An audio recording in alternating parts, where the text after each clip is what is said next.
Hello everyone, and welcome back to X-Ranger. Before we begin, I thought it would be interesting if each of you could leave a comment indicating which part of the world you're joining us from. Also, don't forget to like and subscribe if you're enjoying the episodes. Now let's get comfortable, relax, and start our program. It was one of those perfect Idaho summer days, the kind that makes you forget about everything else. The sun was warm but not too hot, and the air smelled like pine and damp earth. My brother and I had decided to take old Duke out for a ride. We only had the one horse, so we rode double, which we'd done 1,000 times before. I was sitting in front, holding the reins, and my brother was behind me, his arms loosely around my waist. We weren't kids anymore. I was 16, he was 14, but out there it was easy to feel like we were. We'd been following a game trail that ran parallel to Rapid Lightning Creek, maybe a mile or two from our property line. The sound of the water was a constant, gentle rush, and the light coming through the tall ponderosa pines was dappled and golden. It was so peaceful. We weren't talking much, just enjoying the ride and the feeling of being completely away from everything. Duke was a steady old gelding, not prone to spooking, which is why what happened next was so completely out of the blue. There was no warning, no rustle in the bushes, no strange sound. 1 second, Duke was plodding along, his gait slow and steady. The next, he let out this sharp, terrified whinny, a sound I'd never heard from him before. He reared up so violently and so fast that I was thrown clean off, landing hard on my side in a patch of soft dirt and pine needles. My brother landed right next to me with a grunt. We just lay there for a second, stunned, the wind knocked out of us. Duke didn't stick around to see if we were okay. He took off back down the trail the way we'd come, his hooves pounding a frantic rhythm that faded way too quickly. We got to our feet, brushing ourselves off. We were both shaken up, our hearts hammering, but nothing was broken. A little sore, maybe. The immediate problem, though, was obvious.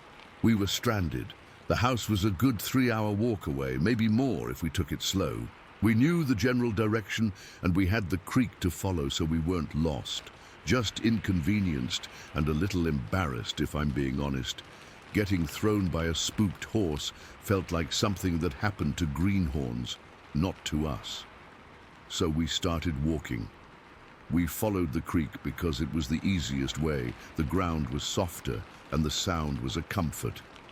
For the first 20 minutes or so, we were both a little jumpy, our ears straining for any sound of Duke or whatever had scared him. But the woods were just normal. Birds chirping, the creek gurgling, the occasional scuttle of a squirrel in the leaves. We started to relax again. The shock of the fall wore off, and it just became a long walk home. We even started joking about it, about how mad our dad was going to be that we'd lost the horse. The trail curved with the creek, winding around a thick stand of alder trees. We came around this one bend, still talking in low voices, and then we both just stopped dead, frozen. My brain took a second to catch up with what my eyes were seeing, because it made no sense. About 30 yards ahead of us, on the other side of the creek, was this thing. It was massive. I'm not just saying it was big. It was huge. It was standing upright, bent over at the waist, drinking from the creek with its hands. Its hands. It had huge, dark hands, cupped, dipping into the water. It was covered from head to toe in hair, but it wasn't fur like a bear. It was long, shaggy and black, almost like thick, matted horsehair, but darker. The sheer size of it is what hit me first. It was so broad across the shoulders, its back muscles bunching and moving under that dark coat as it drank. It had to be at least 7, maybe 8 feet tall. It was built like a powerlifter, but it moved with this grace. That's the only word for it. A smooth, fluid, human-like grace that was utterly, terrifyingly alien.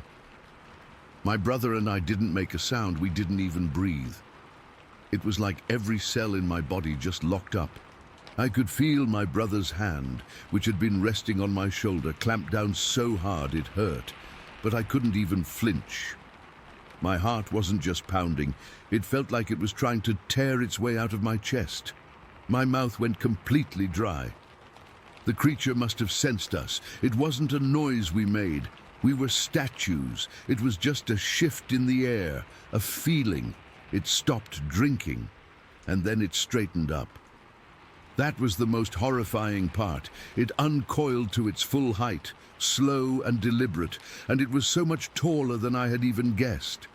The top of its head was level with the lower branches of the pine trees on the bank. It turned its head, and then its whole body, to look right at us. I never saw its eyes clearly. Its face was shadowed by the hair and the angle, just a dark patch beneath a heavy brow. But I felt its attention. I felt it land on us like a physical weight. There was no aggression in its posture, no curiosity even. It was just calm. It looked at us for what felt like an hour, but was probably only 2 or 3 seconds. Then it turned away. It didn't run. It didn't snarl. It just started to walk. It stepped into the creek, the water only coming up to its mid-calves, and strode across to our side of the bank. It passed maybe 25 yards in front of us. I could hear the soft, heavy thuds of its feet on the forest floor. I could smell it, a thick, wild, musky odor like a wet dog that had been rolling in old leaves and dirt. It was a primal smell, something that screamed predator to some deep, ancient part of my brain. It moved through the trees on 2 legs with an ease that was chilling. It didn't have to duck under branches. It just flowed around them. Its arms swung naturally at its sides. It was so completely at home there, in a way I had never been, in a way no human ever could be. It just strolled, like it was on a Sunday walk in a park. It reached the tree line, stepped between 2 large pines and was gone. Just like that, the forest swallowed it whole. There was no crashing, no sound of it moving through the undergrowth. 1 second it was there, a living, breathing impossibility, and the next, there was nothing but the empty space where it had been. We didn't move. We stood there, rooted to the spot, for what had to be 5 full minutes. The normal sounds of the forest, which had also gone silent, slowly started to trickle back in. A bird chirped tentatively. The creek kept on gurgling. But the world felt different. It felt thinner, like a veil had been pulled back and we'd seen what was really behind it. My brother was the first to make a sound. It was a choked, strangled gasp, like he'd been holding his breath the whole time. He probably had. I finally managed to turn my head to look at him. His face was bone white, his eyes wide and staring at the spot where the thing had disappeared. He looked younger than 14. He looked like a terrified little boy. "We need to go," I whispered. My voice was rough and cracked. It was the first thing either of us had said. He just nodded, his jaw clenched so tight I could see the muscles jumping. We started walking again, but it was a different kind of walk. Before, it had been a leisurely stroll home. Now it was a forced march. We didn't run. Some instinct told me that running was the worst thing we could do, that it might trigger a chase response in whatever that was. But we walked as fast as we could without breaking into a sprint. Our eyes weren't on the trail anymore. They were constantly scanning the trees, looking for any movement, any patch of shadow that seemed too dark, too tall. Every snap of a twig made us jump. Every rustle of leaves sent a fresh jolt of ice-cold fear down my spine. The 3-hour walk felt like 10. Every minute was agony. The feeling of being watched was so intense, it was a physical pressure on the back of my neck. I kept expecting to see it again, to see it step out from behind a tree, to hear those heavy, quiet footsteps behind us. But we saw nothing. Heard nothing out of the ordinary. When we finally broke through the tree line and saw the roof of our house, the relief was so powerful it felt like my legs were going to give out. We ran the last 100 yards, stumbling up the porch steps and bursting through the front door. We must have looked a sight, pale, wide-eyed, covered in dirt and pine needles from our fall. Our mom was in the kitchen. "Where's Duke?" was the first thing she asked. We just looked at her, and then we both started talking at once, our words tumbling over each other, a jumbled mess about the horse spooking and the walk and the thing by the creek. We weren't making much sense. I remember my brother's voice getting higher and higher pitched, and I could hear the same frantic edge in my own. My dad came in from the barn, his brow furrowed. He listened for a minute, then held up a hand. "Whoa, slow down." "What thing?" We tried to describe it, the size, the hair, the way it walked, the way it just looked at us. My dad's expression went from concerned to skeptical. "Sounds like you saw a bear, kids, a big old black bear standing on its hind legs." "They do that sometimes. It probably spooked Duke, too." "It wasn't a bear," I said, and my voice was firm in a way that surprised me. "Dad, I know what a bear looks like. This wasn't a bear. It walked on two legs, the whole time. It walked away from us, across the creek, and into the trees, on two legs. It didn't drop to all fours. It didn't move like a bear. It moved like a man, a huge, hairy man." My brother was nodding vigorously next to me. "It was drinking with its hands, Dad. Its hands."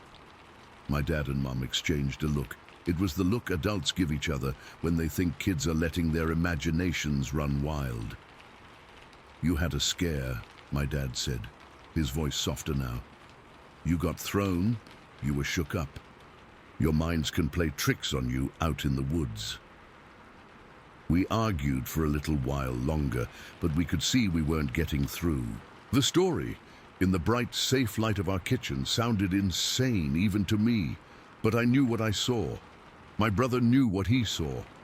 The memory of it was burned into my brain, every detail crystal clear. Later that evening, my dad and a neighbor went out with rifles and flashlights and found Duke standing by the gate to our pasture, calm as you please. They never found any tracks by the creek that they thought were unusual. They found some bear scat a ways off, and that, for them, settled it. But it didn't settle it for us. That night I lay in my bed staring at the ceiling, and every time I closed my eyes I saw it. I saw the way its back muscles moved. I saw the effortless way it stood up and turned. I heard the soft, solid thud of its footsteps. I smelled that wild, musky odor. My brother and I never really talked about it again after that day. It was like an unspoken agreement. What was there to say? We both knew. Talking about it wouldn't change what happened, and it wouldn't make anyone else believe us. It just became this secret, terrifying knowledge that we carried with us, a shared ghost from the woods of our childhood. I'm an old woman now. I've lived a long life, raised a family of my own. But not a year goes by that I don't think about that day. I still go out into the woods. I still love the Idaho wilderness. But I'm never truly alone out there. There's always a part of me that's listening, that's watching the shadows between the trees a little too closely. I saw something that day by Rapid Lightning Creek. Something that doesn't fit into any box.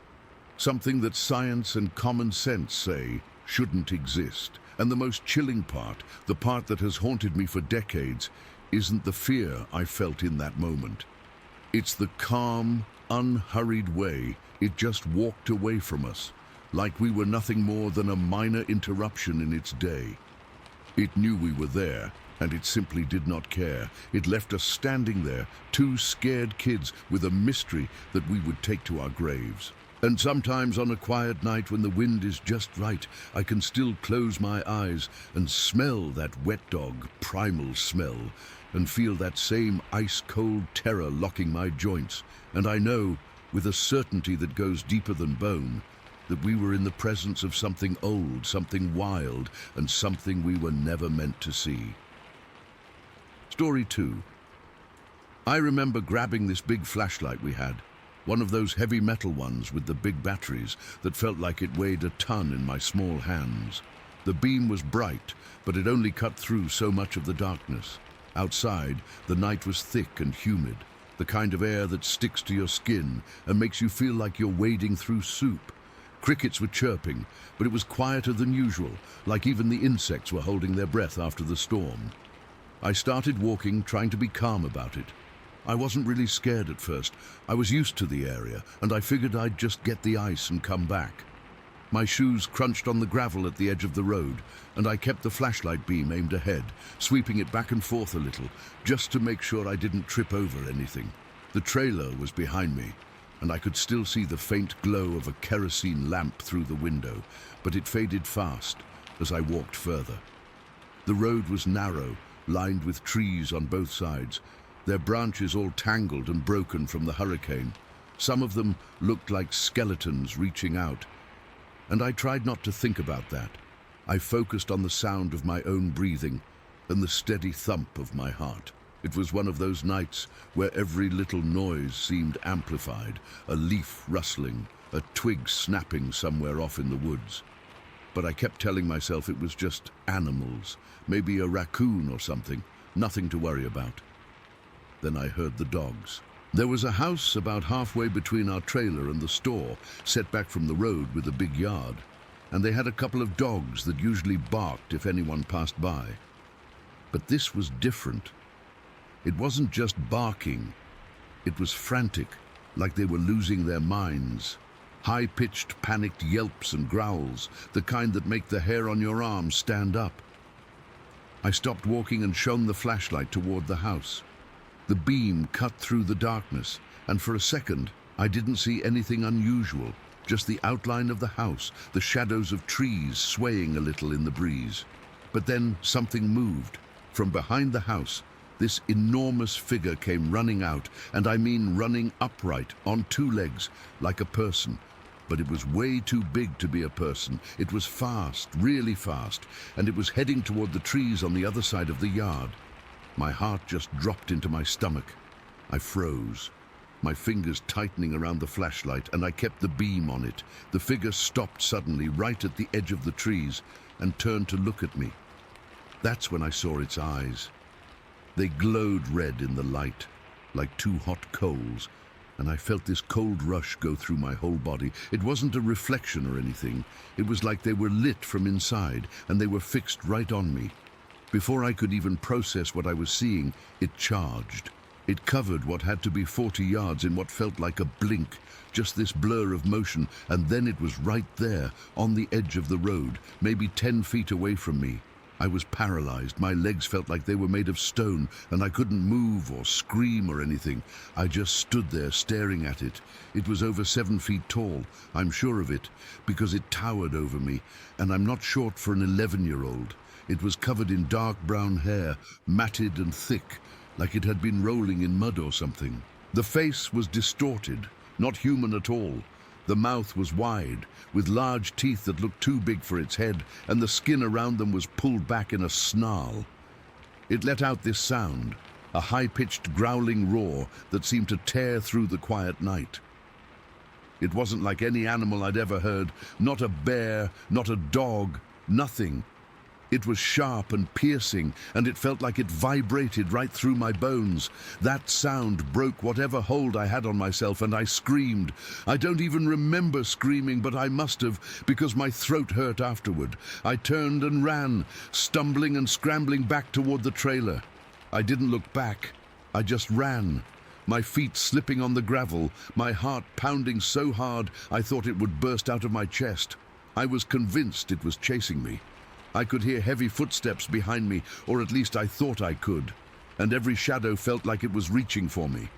The flashlight was still in my hand, but I was swinging it wildly, so the beam bounced all over the place, making the trees look like they were dancing in some horrible way. I tripped over a root or something and fell, scraping my knees and hands, but I got right back up, not even feeling the pain.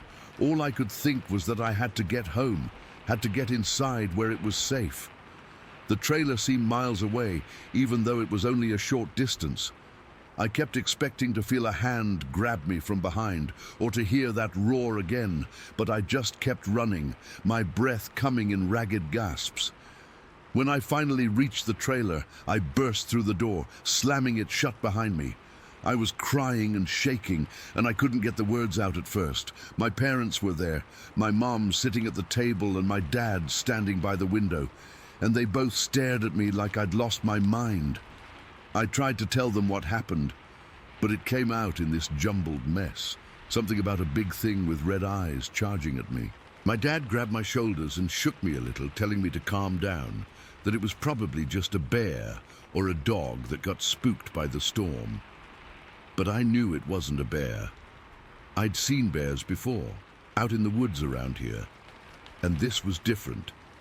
Bears don't run upright like that, not for that distance, and they don't have eyes that glow red.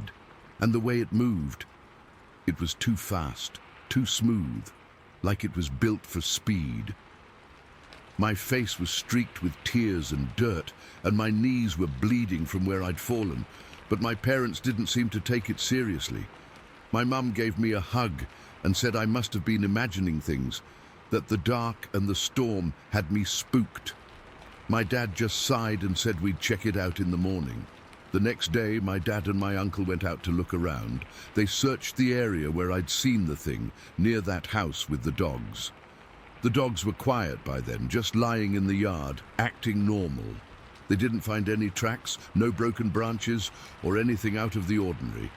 My uncle said it was probably a bear that had been displaced by the hurricane, and it ran off into the woods.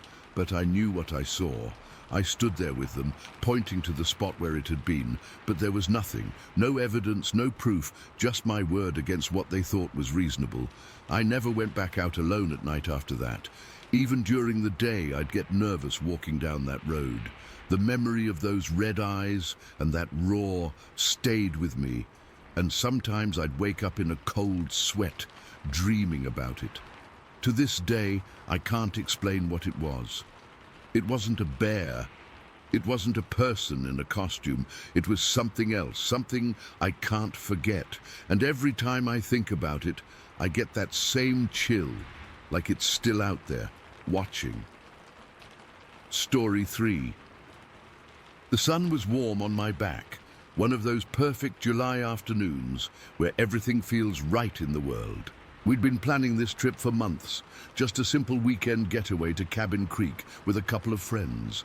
Amanda, my wife, she was so excited to just get out of the city, to breathe some real air for a change. We'd left Seattle around 8 in the morning, the car packed to the roof with camping gear, coolers, and my fly fishing rod case wedged in the back seat. We got to the campground, set up our tent in our usual spot near the big cedar tree. It was me, Amanda, and our friends, Mark and Lisa, the usual crew. We got the tent up, unloaded the coolers, and someone, I think it was Mark, suggested we go check out the river. He'd heard the fishing was good about 6 miles up the old forestry road. I didn't need much convincing. I'd been tying flies all week for this. Amanda isn't much for fishing. She likes the peace, the quiet, but standing in cold water for hours isn't her thing. She said she'd come along, bring her book, and just enjoy the sun. So we all piled into my truck, bumped our way up that gravel road for what felt like forever, and finally found a pullout near a bend in the river. It wasn't an official spot or anything, just a wide patch of dirt where other people had obviously stopped before. The river was beautiful. It was wide and shallow there. The water, a clear greenish blue, rushing over these smooth grey stones. You could hear it from the truck, that constant soothing white noise. I got my waders on, rigged up my rod with a dry fly I thought might work, and waded in. The water was cold, even through the neoprene. That initial shock, then your legs just go numb after a minute. Amanda found a spot, about 200 feet from the truck, on a big, flat-topped boulder right at the tree line. She had a blanket, her novel, a bottle of water. She waved at me, gave me that smile, and then buried her nose in her book. Mark and Lisa decided to walk downstream a ways, see if they could find any huckleberries. So it was just me, the river, and the sound of the water. I fished for probably an hour, cast, drift, mend the line, repeat, nothing, not even a nibble. It was frustrating, but it was still nice to be out there. The sun was high, and the light was dappling through the tall fir and hemlock trees that crowded the riverbank. It was so peaceful. At one point, I remember thinking how quiet it was. I mean, the river was loud, but the woods, they were silent. No birdsong, no chattering squirrels, just the water and the wind high up in the trees. I didn't think much of it at the time. You don't, you know, you just notice it and it slips away. I decided to move. I figured the fish were just holding in a different spot, maybe in a deeper pool upstream. I started wading carefully, the current pushing against my legs. The riverbed was slippery with algae-covered rocks. I had to focus on my footing, one slow, shuffling step at a time. I probably went another 100 yards or so upstream, around a gentle bend. That's when the feeling started. It's hard to describe, but it's a feeling I think most people know. That prickling on the back of your neck, the feeling that you're not alone. I stopped, my line drifting uselessly downstream. I looked around, just trees, thick, dark trees, the kind of woods where the light doesn't really penetrate. Just a wall of green and brown and shadow. I shook my head, told myself I was being stupid, city nerves, too used to having people around. I cast my line again. That's when I heard it. A click. It was sharp, clear, and it cut right through the sound of the river. It wasn't a natural sound, not a rock clicking against another rock. It was deliberate, like two heavy sticks being smacked together hard. Click. I froze, my heart giving a single hard thump in my chest. I held my breath, listening. Nothing but the river. Maybe it was a tree branch, I thought. Maybe it was Mark messing with me from the woods. Then it came again. Click, click, click. This time it was closer. It came from the bank to my left, the side where the woods were the thickest. It sounded like it was just inside the tree line, maybe 50 feet away. My mouth went dry. This wasn't a branch. This was something making that noise, and it was answering itself. The first click had been singular. These were a sequence, a communication. The feeling of being watched intensified until it was a physical weight on my skin. It was like every hair on my arms and the back of my neck was standing straight up. I suddenly felt incredibly exposed, standing in the middle of this river with no cover, no way to run fast. My waders felt like lead weights. I decided right then I was done fishing. I started reeling in my line, my hands shaking so bad I fumbled with the reel. I couldn't get the fly in fast enough. I just kept my eyes glued to that section of the tree line, my peripheral vision straining to catch any movement. Everything in my body was screaming at me to get out of the water, to get back to the truck, to get to Amanda. I started walking backwards, downstream, toward the pullout. It was slow, clumsy going. I couldn't turn my back on those woods. Every few steps, I'd hear another sound. Not a click this time. It was a heavy, rustling crunch, the sound of something big moving through dry undergrowth, not careful, not trying to be quiet. It was keeping pace with me. My breath was coming in short, sharp gasps. I was terrified. I've never been so scared in my life. This was a deep, primal fear, the kind that sits in your gut and turns your blood cold. This wasn't a person. A person would have called out. A bear would have likely run away or made more noise. This was something else, something that was intelligent enough to track me, to stay just out of sight, and to let me know it was there. I was maybe 300 feet from the truck now. I could see Amanda's boulder. I could see her, a small figure sitting in the sun, still reading her book. She had no idea. The thought of something happening to her, of this thing getting to her before I could, sent a fresh bolt of pure adrenaline through me. I had to warn her. I had to get to her.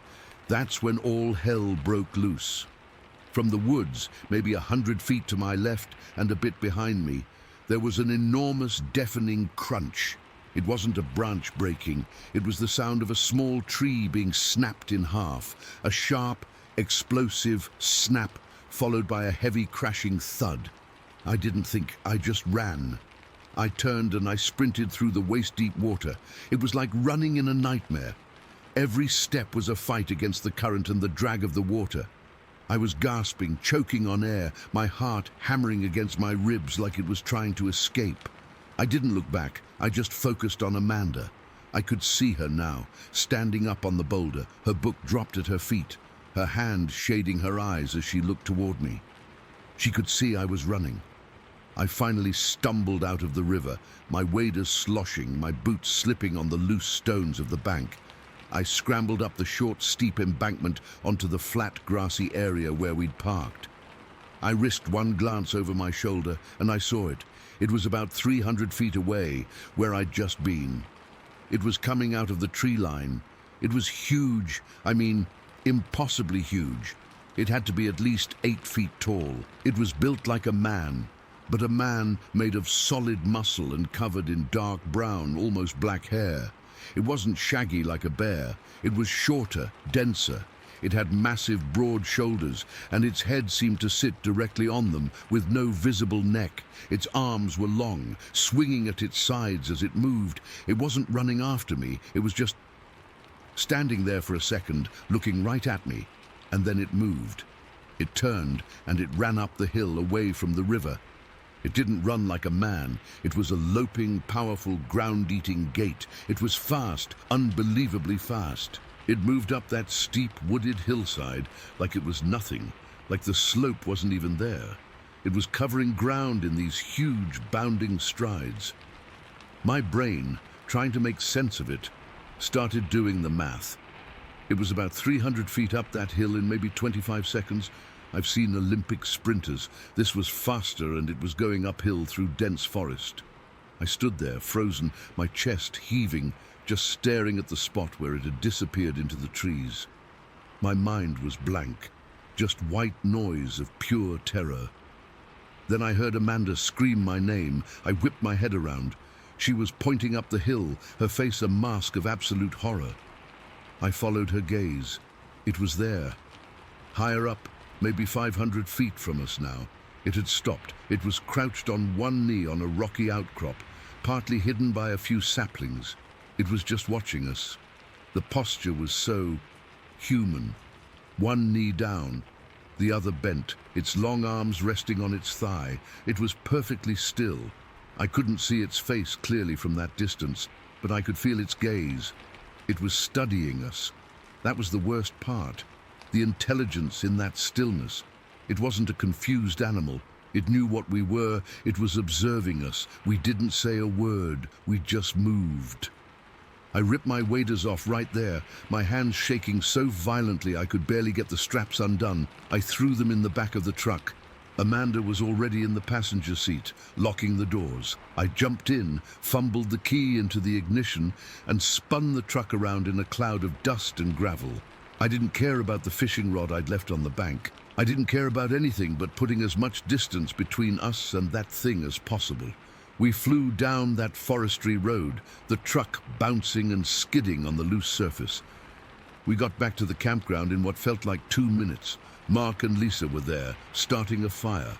They took one look at our faces and knew something was very wrong. We didn't even try to explain it properly. We just started tearing down the tent, throwing everything into the truck, not even folding anything. We were a whirlwind of panic. I told them we had to go now, that we saw something. I couldn't even form the words. Bigfoot sounded insane. Bear was a lie. I just said, something in the woods, something that wasn't a bear. We drove into the nearest town, a little place called Sky Comish, and got a cabin at a motel, a real cabin with solid walls and a lock on the door. We didn't sleep. We sat on the bed with the lights on all night, jumping at every little sound from outside. I was shaking for hours, a deep internal tremor that I couldn't control. I felt a nervousness I'd never felt before, a profound, soul-deep fear that had rewired something in my brain. The next morning, in the cold light of day, we tried to talk about it. Amanda described exactly what I saw. The height, the build, the dark hair, the way it ran. She saw it crouching, watching us. We hadn't discussed any of it until then. We had both seen the same impossible thing. We drove home that day. We never went back for the rest of our gear. I still have dreams about it, about that feeling of being watched, about the sheer, raw power in its movement and that final, chilling image of it crouched on the hill. Just a dark shape in the trees, letting us know that it saw us, that it knew we were there, and that it had chosen to let us go. Story 4.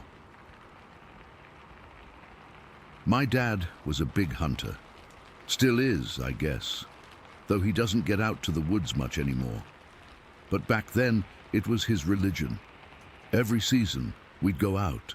This particular time, it was a Saturday in late November, the day after Thanksgiving. The air had that cold bite to it that makes your face feel tight, but the ground wasn't frozen yet. We were in Calhoun County, South Carolina, in a place everyone called the Devil's Orchard. It's a mean piece of land, a swamp that doesn't look like much from the road, but once you get in there, it just seems to swallow you whole. The water is the color of strong tea, and the cypress trees are all gnarled and covered in this scraggly moss that hangs down like old men's beards. It's quiet, but not a peaceful quiet. It's a waiting quiet. Dad and I had a system. We'd go in before first light, using these little pen lights to see the trail, and he'd drop me off at one stand, this old wooden platform nailed about 10 feet up in a gum tree, and he'd go on another half-mile or so to his own spot. The plan was to sit until around 10 in the morning, then meet back at the truck. Simple. That morning, he left me just as the sky was starting to turn from black to a deep bruised purple. I remember the sound of his boots crunching away through the leaves, getting softer and softer until it was gone, and then it was just me and that swamp. I climbed up into the stand, got my 30-30 lever action settled across my lap, and tried to get comfortable. The cold from the wood seeped right through my jeans. I remember thinking I should have worn an extra pair of long johns. For the first hour or so, it was normal. The woods woke up slow. I heard a few squirrels chattering, some birds I didn't know the names of. The sun came up proper, but it didn't do much to warm things up. It just turned the swamp from a black and white picture into a sickly color one, all brown water and gray bark and that dull green moss. I was watching a little clearing about 50 yards out, a spot where the deer sometimes crossed from one thicket to another. That's when I heard the first sound that was off. It wasn't a bird. It wasn't a squirrel. It was low, a sigh. Not a human sigh exactly, but a heavy, wet exhalation, like something big had just let its breath out. It came from my left, from a part of the swamp that was just a wall of brambles and vines. I froze, my hand tightening on the rifle stock. My first thought was a hog. We had feral hogs in the area, mean ones that could gut a dog, or maybe, and this was a thought that always crept in when you were out here alone, it was a convict. This wasn't too far from some prisons, and sometimes guys would escape and hide out in these swamps. Either one was bad news. I sat there, not moving a muscle, just listening. For a few minutes, there was nothing. Then I heard it again, that same heavy sigh, but this time it was followed by a kind of grunt, a deep guttural "huh" sound. It was closer, a lot closer, maybe 30 yards now. My mouth went dry. I slowly, so slowly it felt like my joints were creaking, lifted my rifle and peered through the scope, sweeping it across the edge of the brambles. I couldn't see anything, just shadows and thorns. The feeling in my gut started to change. It wasn't just caution anymore. It was a low, thrumming dread. This didn't sound like any hog I'd ever heard. Hogs snort and squeal. This was different, deeper, heavier, and it was moving. I could hear the faintest sounds of something big pushing its way through the undergrowth, not crashing, not like a deer would. It was more deliberate, slower, like it wasn't in a hurry at all. I lost track of time. I just sat there, glued to that spot, my finger resting on the trigger guard, my heart hammering against my ribs. The normal sounds of the swamp had gone dead silent. The birds, the squirrels, everything had shut up. That's when you know something's wrong. When the woods go quiet, something is there that shouldn't be. Then the movement stopped. The sounds stopped. The silence was worse. It was so thick I felt like I was drowning in it. I was staring so hard at the tree line, my eyes started to water. And then something stepped out.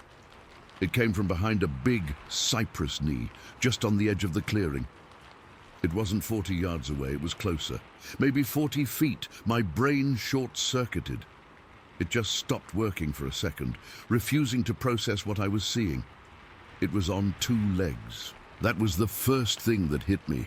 It was standing upright like a man, but it wasn't a man, it was huge. I'm 6 feet tall now, but even then I was pretty big for my age, and this thing absolutely dwarfed me. It had to be 7 feet tall, maybe more. Its body was covered in hair, but it wasn't fur like a bear. It was long, stringy black hair, matted and caked with mud. It was soaking wet, dripping, like it had just climbed out of the creek. Water streamed down its legs and pooled around its feet on the damp ground. It just stood there for a moment, its back to me, and I got a good look at its shoulders. They were massive, rounded slabs of muscle under that dark, wet hair. Its arms were long, hanging down past its knees, and they were thick like tree limbs. It was built, not fat, just solid, powerful. It took a step forward, and I saw its feet sink into the soft earth. They were wide, splayed-looking, and caked in black mud. This is the part that stuck with me all these years, the detail I can never forget. It was so human-like, but so completely not human. The proportions were all wrong. The legs were too short for the torso, the arms too long. The head was set forward on its shoulders, not balanced on top like a person's. It took another step, and then it stopped. Its head, which had been looking forward, tilted back just a little, and it sniffed the air. I saw its huge back expand as it took in a deep, audible breath through its nose. It wasn't a sniff like a dog. It was slower, more deliberate. It was sampling the air, and it had picked up my scent. I knew it right then. A cold certainty washed over me, so icy it felt like my blood had stopped moving. It knew I was there. I had been sitting still for so long, trying not to make a sound, but the wind must have shifted. It was blowing from me, towards it. It turned its head. It didn't turn its whole body, just its head. It rotated its neck to the side, and those shoulders moved with a fluid, powerful grace that was terrifying. And it looked right at me. I didn't see its eyes clearly. From that distance, and with the shadows of the trees, its face was just a dark shape under a heavy brow. But I felt its gaze. It was like a physical weight. My breath caught in my throat. I couldn't breathe. I couldn't move. I was shaking so bad I was afraid the whole wooden stand was going to rattle. I just sat there, frozen, staring back at this thing that was staring at me. Its face, it was flat. The nose was broad. The mouth, I don't know. I couldn't see a mouth. It was just a dark line, but the sheer size of it, the sheer presence of it was overwhelming. This wasn't an animal curious about a noise. This was an intelligence. It was assessing me. It knew I was a person, and it was deciding what to do. The moment stretched. It felt like an hour. My lungs were burning, screaming for air, but I was too scared to even breathe. I thought if I made any sound at all, any tiny movement, it would charge. I could see the power in its legs, in its back. It could have crossed those 40 feet in 2 strides and torn that flimsy wooden stand apart with me in it. Then it moved. It didn't charge. It didn't make a sound. It just turned its head back, facing forward again, as if it had dismissed me, and then it took a step, and then another, moving away from me. It didn't run. It just walked, with that same slow, deliberate pace, into the thicker trees on the other side of the clearing. Its walk was strange, a kind of rolling gait, but it covered ground fast. The black, wet hair on its back swayed with the movement. I watched it until it disappeared into the shadows between the cypress trees. 1 second it was there, a massive, impossible shape, and the next, the swamp had swallowed it up. I didn't move for a long time. I just sat there, trembling, finally sucking in a ragged, painful breath. My hands were clamped so hard on the rifle that my knuckles were white. I listened, but I heard nothing. No footsteps, no sighs, no grunts. The woods were still dead silent. The spell broke all at once. A jay squawked somewhere. The normal sound started to trickle back in, and that's when the pure, unadulterated terror hit me. I had to get out of there. Now! I scrambled down from that stand so fast I almost fell the last 5 feet. I hit the ground, my knees buckling, and I didn't even bother to brush the dirt off my pants. I just started running. I didn't care about being quiet anymore. I didn't care about spooking the deer. I ran. I crashed through branches, my boots splashing in the muddy water, my breath coming in ragged, sobbing gasps. I ran in the direction I thought my dad had gone, but I was so disoriented I wasn't sure. I just knew I had to get away from that clearing. I must have run for 10 minutes, a blind panic, before I heard a voice. "Mike? Mike, that you?" It was my dad. He was standing on the trail up ahead, his rifle in one hand, a confused look on his face. "What in the world are you doing? You sound like a whole herd of elephants." I skidded to a stop in front of him, bent over, hands on my knees, trying to catch my breath. I was covered in sweat and mud, and my heart was trying to explode. "You all right, son? You see a buck or something?" I looked up at him. His face was concerned now. I opened my mouth. I wanted to tell him. I wanted to scream it. "Dad, there was a thing, a huge thing. It was like a man, but it wasn't. It was covered in hair and it looked at me." But the words wouldn't come. They stuck in my throat. I just shook my head, still panting. "No," I finally managed to choke out. "No, I just got spooked. Thought I heard something." He looked at me for a long moment, his eyes searching my face. He could see I was scared out of my mind. But he just nodded slowly. "All right then. Swamp will do that to you sometimes. Let's head on back to the truck. I'm getting hungry anyway." We walked back in silence. I kept looking over my shoulder, my whole body tense, expecting to see that dark, towering figure step out from behind every tree. It felt like its eyes were on my back the whole way. We never talked about it again. I never told him. I never told anyone. What would I have said? I was a 14-year-old kid. They'd have said it was my imagination, a bear walking on its hind legs, a trick of the light. But I know what I saw. I know the way it moved. I know the way it turned its head and looked right at me. A bear doesn't do that. A convict doesn't look like that. That one morning in the Devil's Orchard changed something in me. It lit a fire of curiosity that never went out. I started reading everything I could find. Not just ghost stories, but real accounts, scientific papers, anything about things that were supposed to exist, but nobody could prove. Cryptozoology, they call it. I needed to find an explanation, a name for what I saw that day. I needed to know I wasn't crazy, but I never found a picture or a description that matched it perfectly. Nothing that captured the sheer, wet physical reality of it. The way the water dripped from its matted hair, the way its shoulders moved, the way the silence fell when it was near. I'm an old man now. I've spent a lifetime reading about sightings and stories from all over the world, and I know in my gut that what stepped out of the trees that morning wasn't a ghost or a monster from a movie. It was an animal, a real, living, breathing animal that smelled the air and saw me sitting in that tree and decided to just walk away. And that's almost the most terrifying part of all, that it's still out there, somewhere. Story 5. It's been going on for months here on our property in Indiana. Just little things at first. Sounds at night that we'd blame on raccoons or the wind. A chicken would go missing, and we'd figure a fox got it. That's just life when you live out in the sticks. But then the little things stopped being little. The day everything really changed, the day it became real, was a Tuesday in October. I remember because my husband had just fixed the porch light that had been flickering for a week. He'd been complaining about it, saying it was driving him nuts, and he'd finally gotten around to replacing the bulb. It was a small victory, you know, something normal. We were sitting inside, watching some dumb reality show, the kind of thing you just have on for noise. The trailer was warm, and I was feeling kind of cozy, which is a feeling I haven't had since. My husband, he's a smoker.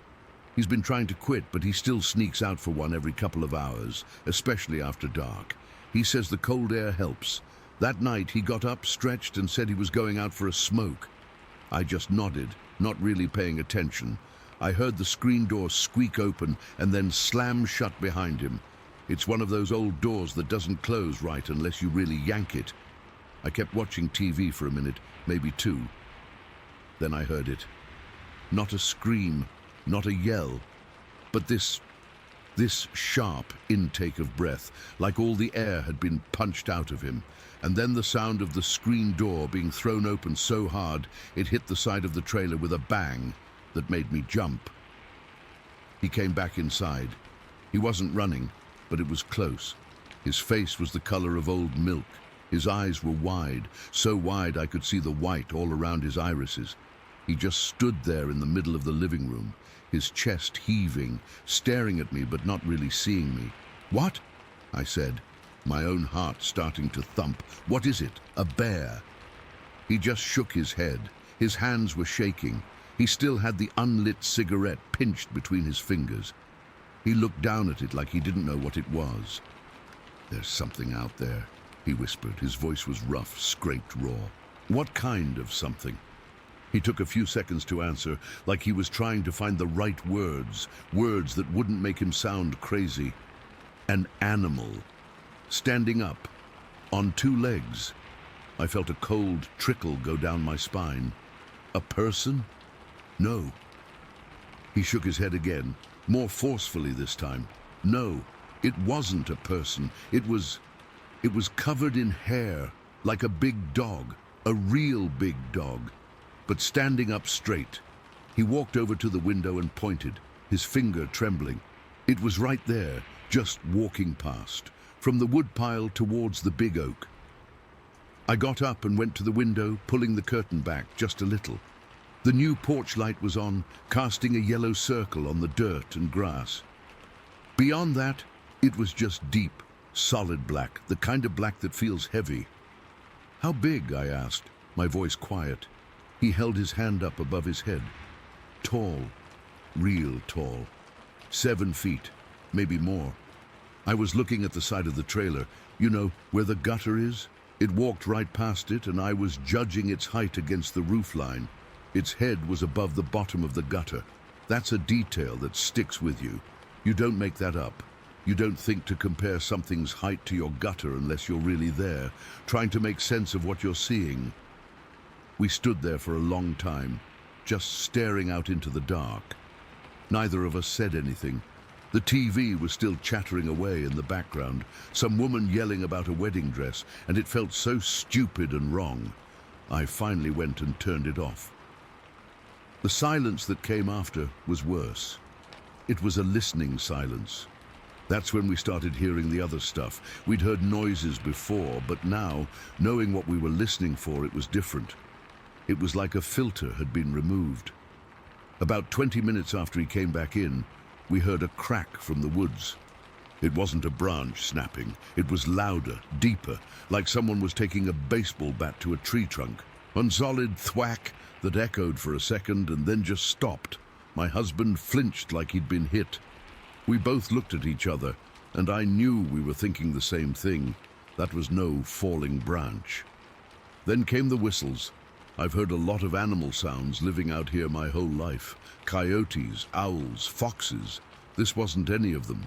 It was a whistle, but not a human one.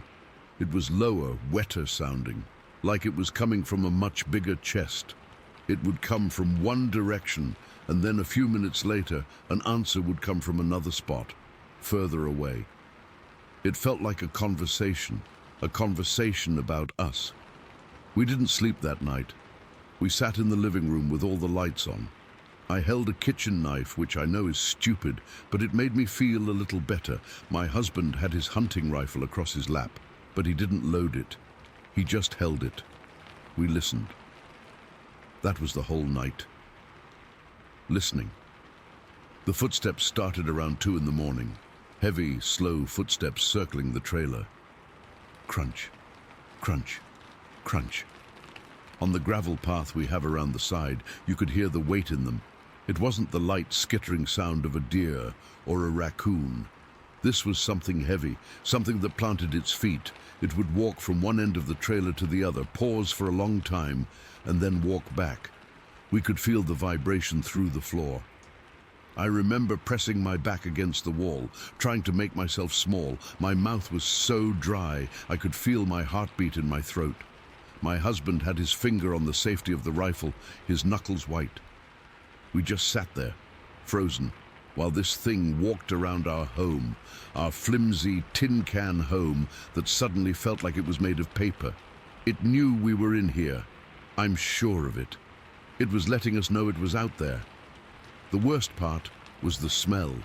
It had started creeping in through the vents and under the door. It was a smell I can't really describe, but I'll try. It was like rotten meat and wet dog and something else, something musky and old, like a cave that's been sealed for 1,000 years. It was thick. It made the air hard to breathe. That's when the fear really set in. Not just the scared feeling, but a deep, primal terror. This wasn't just an animal, this was something that knew what it was doing. It was marking its territory. It was telling us who was in charge now. The sun finally came up, a grey, weak light that did nothing to make me feel better. The footsteps had stopped a couple of hours before dawn, and the woods were dead quiet. We waited until it was fully light outside before we even thought about moving. My husband cracked the door open first, his rifle finally loaded and ready. He peered out for a long time before he stepped out. I followed him, my whole body stiff from sitting in one position all night. The first thing we did was look at the ground around the trailer. The gravel was all messed up. There were prints, but they were weird, smudged. You could see where something big had stood, and the depressions were deep, but there were no clear toes, no pad marks. It was like whatever it was had flat, hard feet that just sunk into the ground. We followed the path it had taken. It had walked a perfect circle around our entire home. We went to check on the chicken coop. The door was still latched, but 2 more hens were gone, just gone.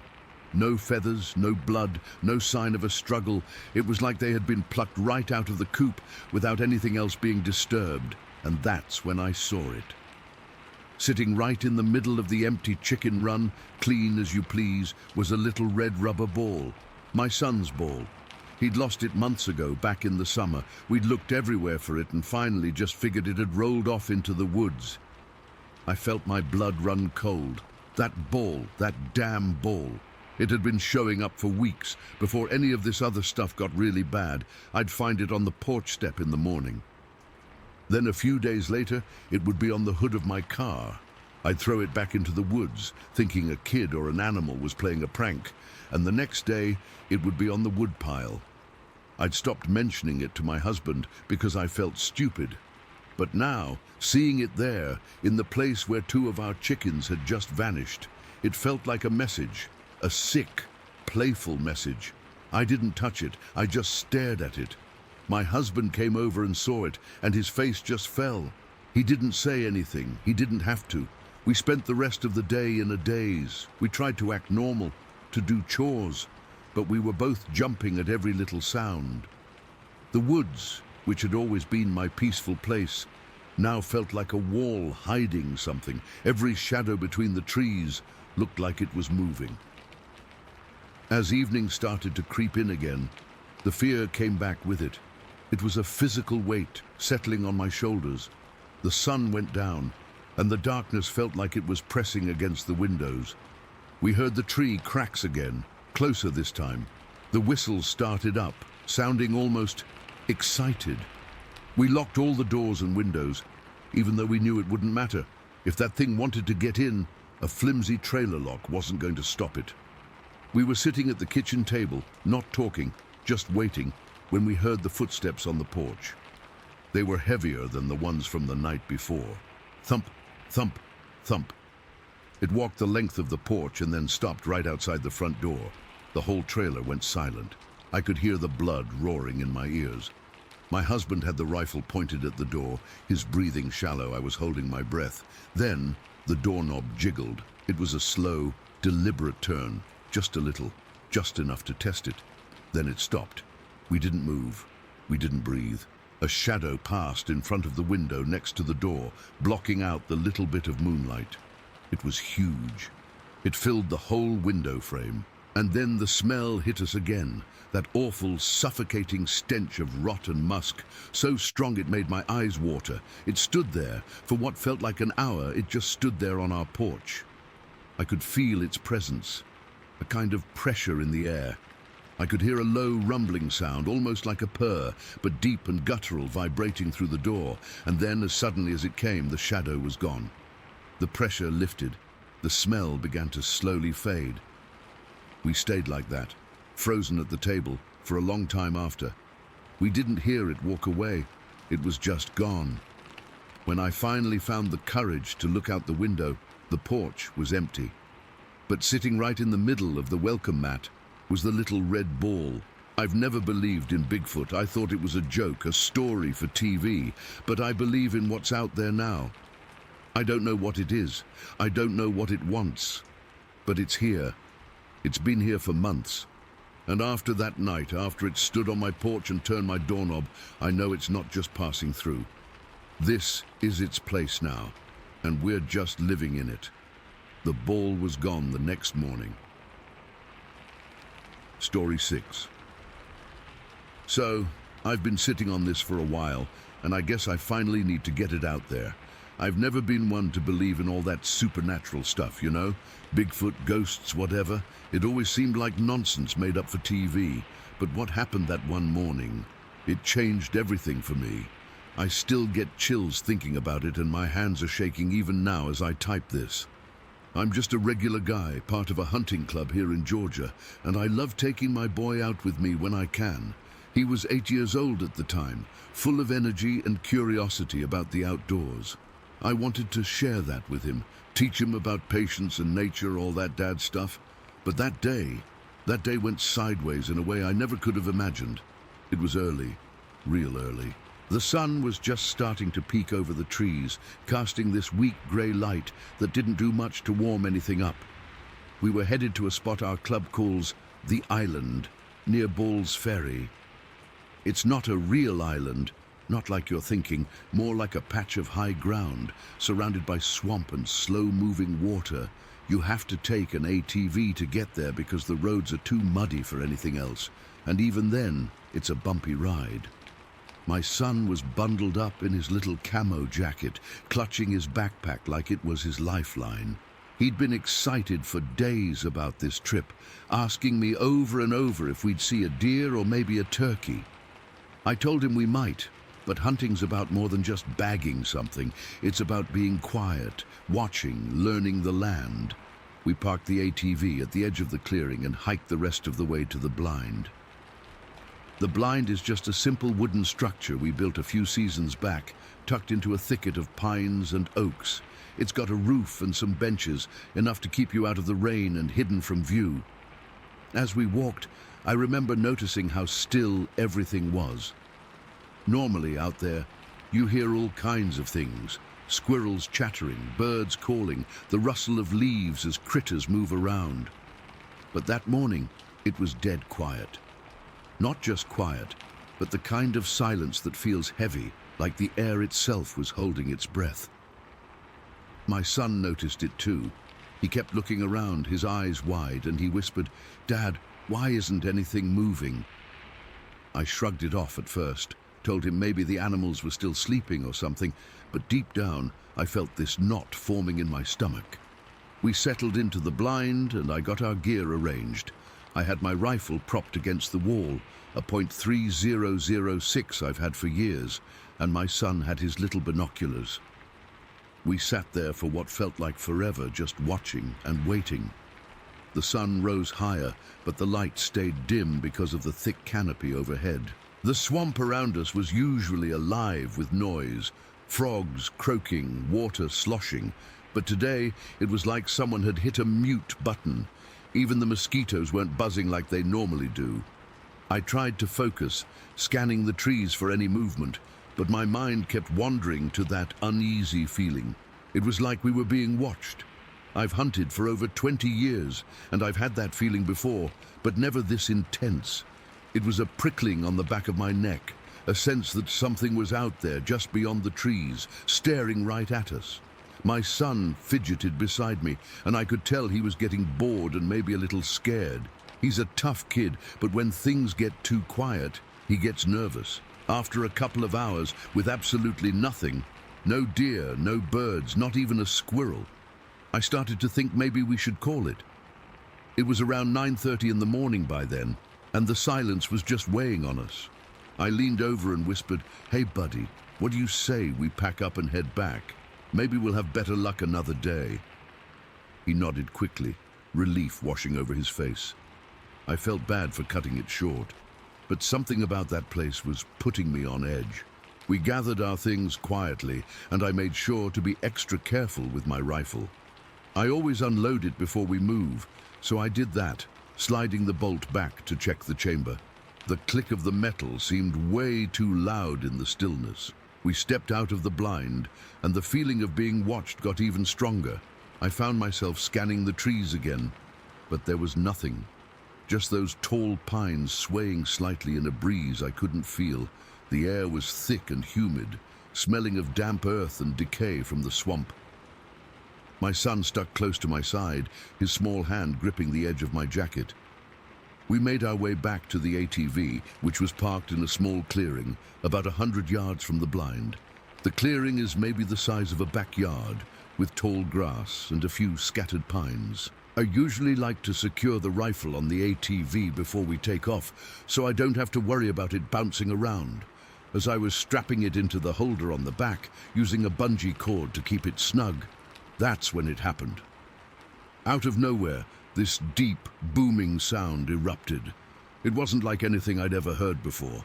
Not a gunshot, not thunder, not an animal I recognized. It was low and resonant, like someone hitting a massive drum, and it vibrated right through my chest. I froze mid-motion, my hands still on the bungee cord, and my heart just about leaped into my throat. The sound came 4 times in a row, each one louder and more intense than the last. Boom, boom, boom, boom.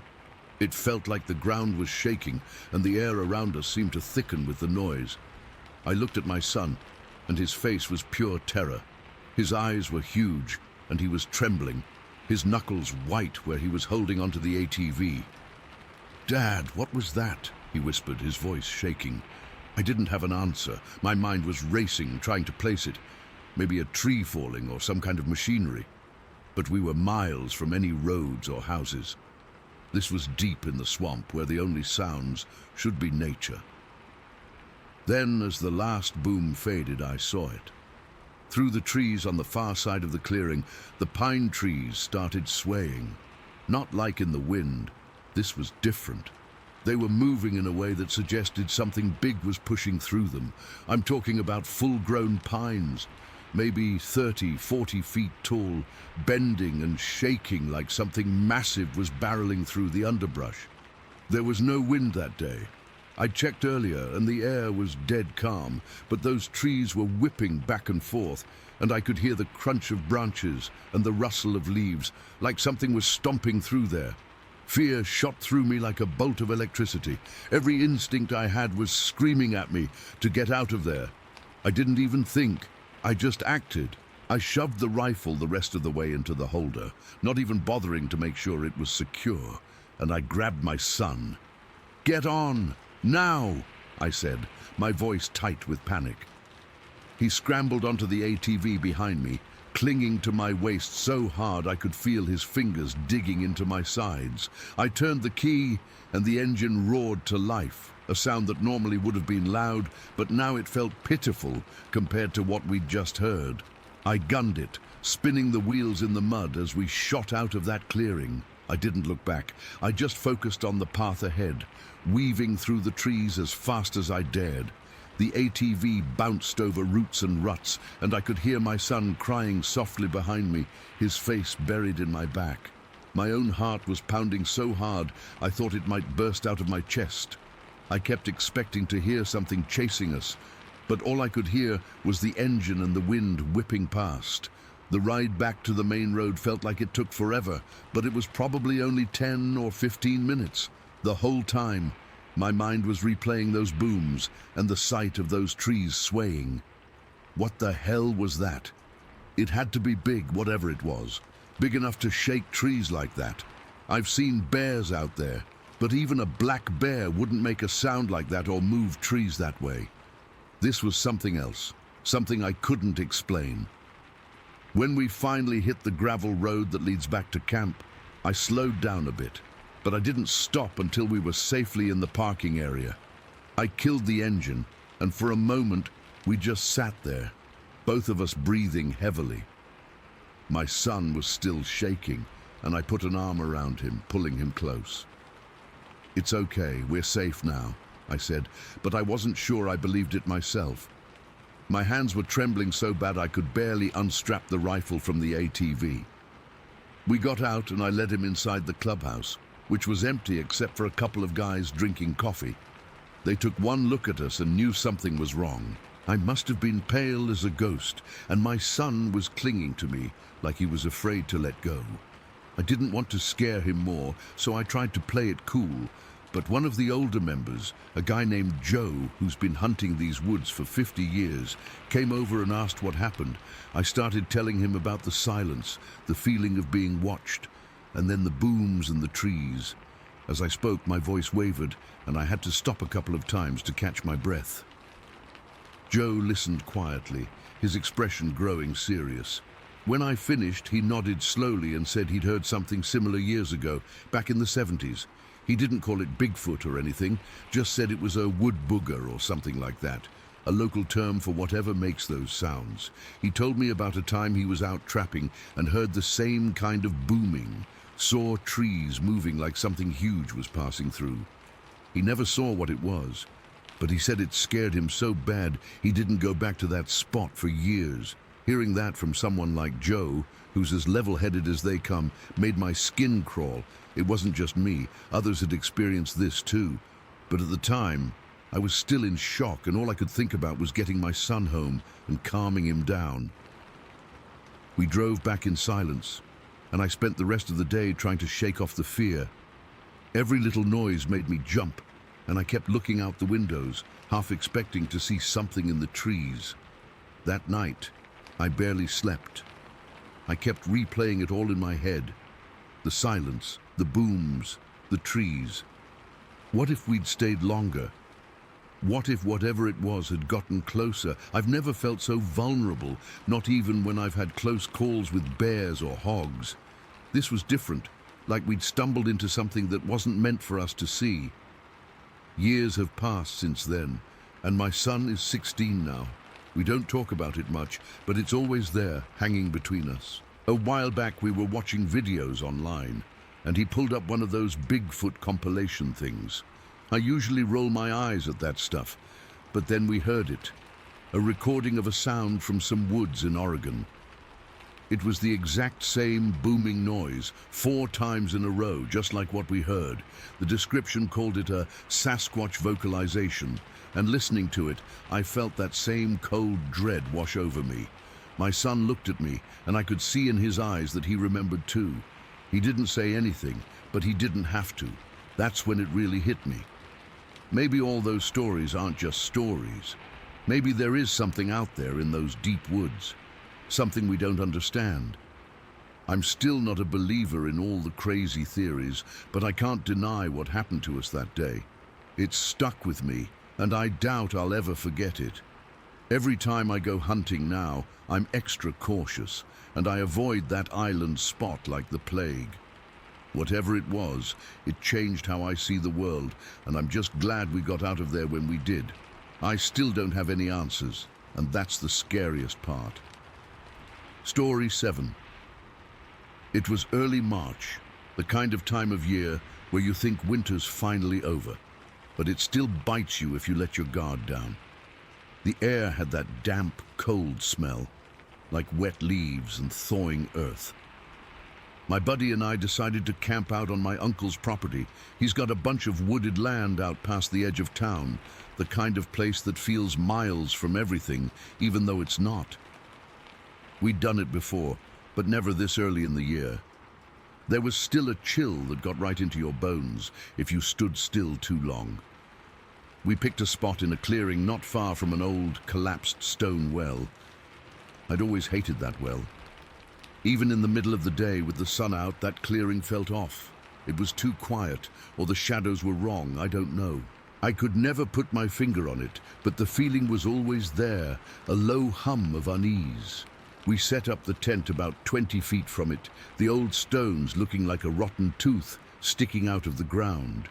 We drove up to my uncle's house first, got some supplies, and stayed for a bit. He made us some sandwiches, and we just shot the breeze for a while. He's a quiet guy, doesn't say much.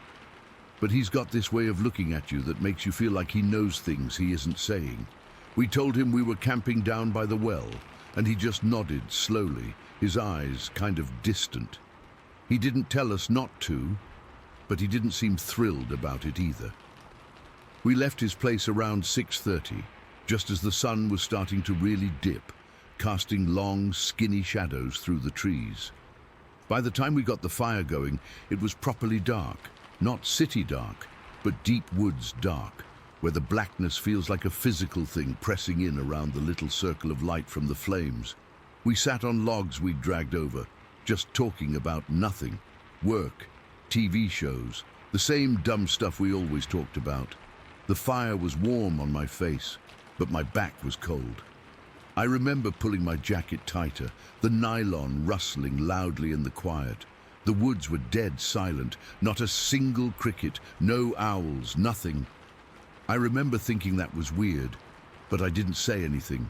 You don't, in those moments, you just note it and push it aside. We decided to turn in early, maybe around 8:30. It was just too cold to stay out. The fire was dying down anyway, so we kicked some dirt on it until it was just a pile of glowing embers, hissing softly in the damp air.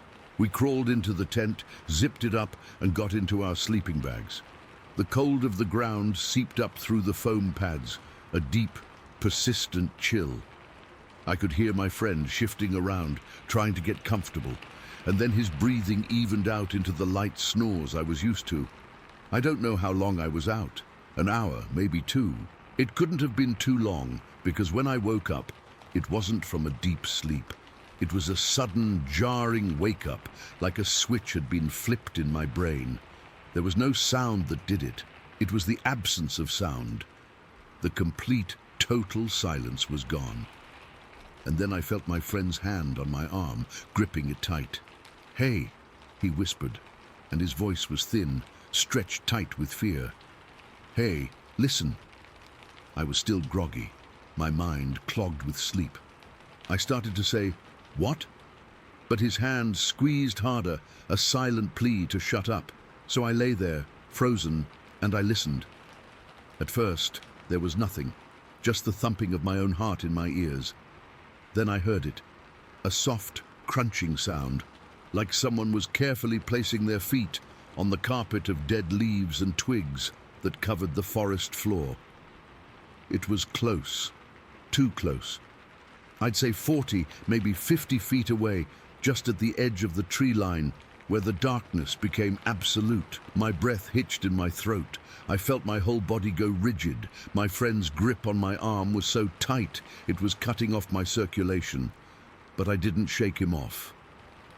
We both lay there, 2 statues in sleeping bags, listening. The crunching moved. It wasn't random, it was deliberate. It would take a few steps, crunch, crunch, crunch. Then stop. A few seconds of silence that felt like an eternity. Then it would start again from a slightly different direction. It was circling us. Slowly, methodically, this thing was walking a wide, slow circle around our tent. I could feel the cold from the ground now more than ever. But it was a different kind of cold. This was an internal cold, a deep freeze of pure fear that started in my gut and radiated out to my fingers and toes. My mouth was desert dry. I tried to swallow and couldn't. The fire was just a dull orange glow, through the green nylon of the tent. It cast faint, dancing shadows, but they were useless. They just made the darkness beyond seem deeper, more menacing. We couldn't see anything. We could only hear. The footsteps changed. They weren't cautious anymore. They got heavier, faster. It was moving through thicker brush now, not even trying to be quiet. I heard branches snapping, not little twigs, but thick, wrist-sized branches, cracking like gunshots in the quiet night. Whatever it was big, and it was closing the circle, getting closer with each pass. Then it stopped, right behind the tent where the old well was. The silence that fell was heavier and more terrifying than the noise had been. It was a waiting silence, a predatory silence. I could feel my heart hammering against my ribs, a frantic, caged bird. I was sure the thing outside could hear it. That's when we heard the breathing. It wasn't human. It wasn't a bear or a deer or anything I'd ever heard before. It was a low, deep, guttural sound, a rhythmic huff, huff, huff that came from a massive chest. Each exhale was a rush of air, like a blacksmith's bellows. I could almost feel the heat of it, feel the power behind it. It was just on the other side of the tent wall. I could picture it standing there, 7, 8 feet tall, just looking down at our flimsy nylon shelter. I felt a warm trickle down my leg and was mortified to realize I'd peed myself a little. I didn't care. The fear was so absolute, so all-consuming, that shame was a luxury my brain couldn't afford. My friend was trembling violently next to me, his whole body shaking the tent floor. We were both breathing in shallow, silent gasps, terrified that the sound of our own lungs would be enough to set it off. Then the grunts started. They were the same deep, guttural tone as the breathing, but they were vocalizations, short, powerful bursts of sound. They were primal. They didn't sound like communication. They sounded like a threat, a warning. They vibrated through the ground, through the air, right into my bones. Each one made me flinch, a full-body spasm of terror. It was right there. I could have reached out and touched the tent wall, and I would have been touching it. The smell hit me then, a smell I hadn't noticed before because I'd been too focused on the sounds. It was a thick, heavy stench, like a mix of wet dog, rotten meat, and something else, something foul and musky, like a skunk, but 1,000 times stronger. It was the smell of something wild, something that didn't belong in any zoo or field guide. We had a flashlight right between us, a big, heavy maglite. We both knew it was there, but neither of us moved a muscle to grab it. The thought was insane. To make a sudden movement, to create a beam of light that would pinpoint our exact location to this thing. It felt like a death sentence. We were prey, and the only thing keeping us alive was our absolute stillness. The grunting stopped. The heavy breathing continued for another minute, and then that stopped too.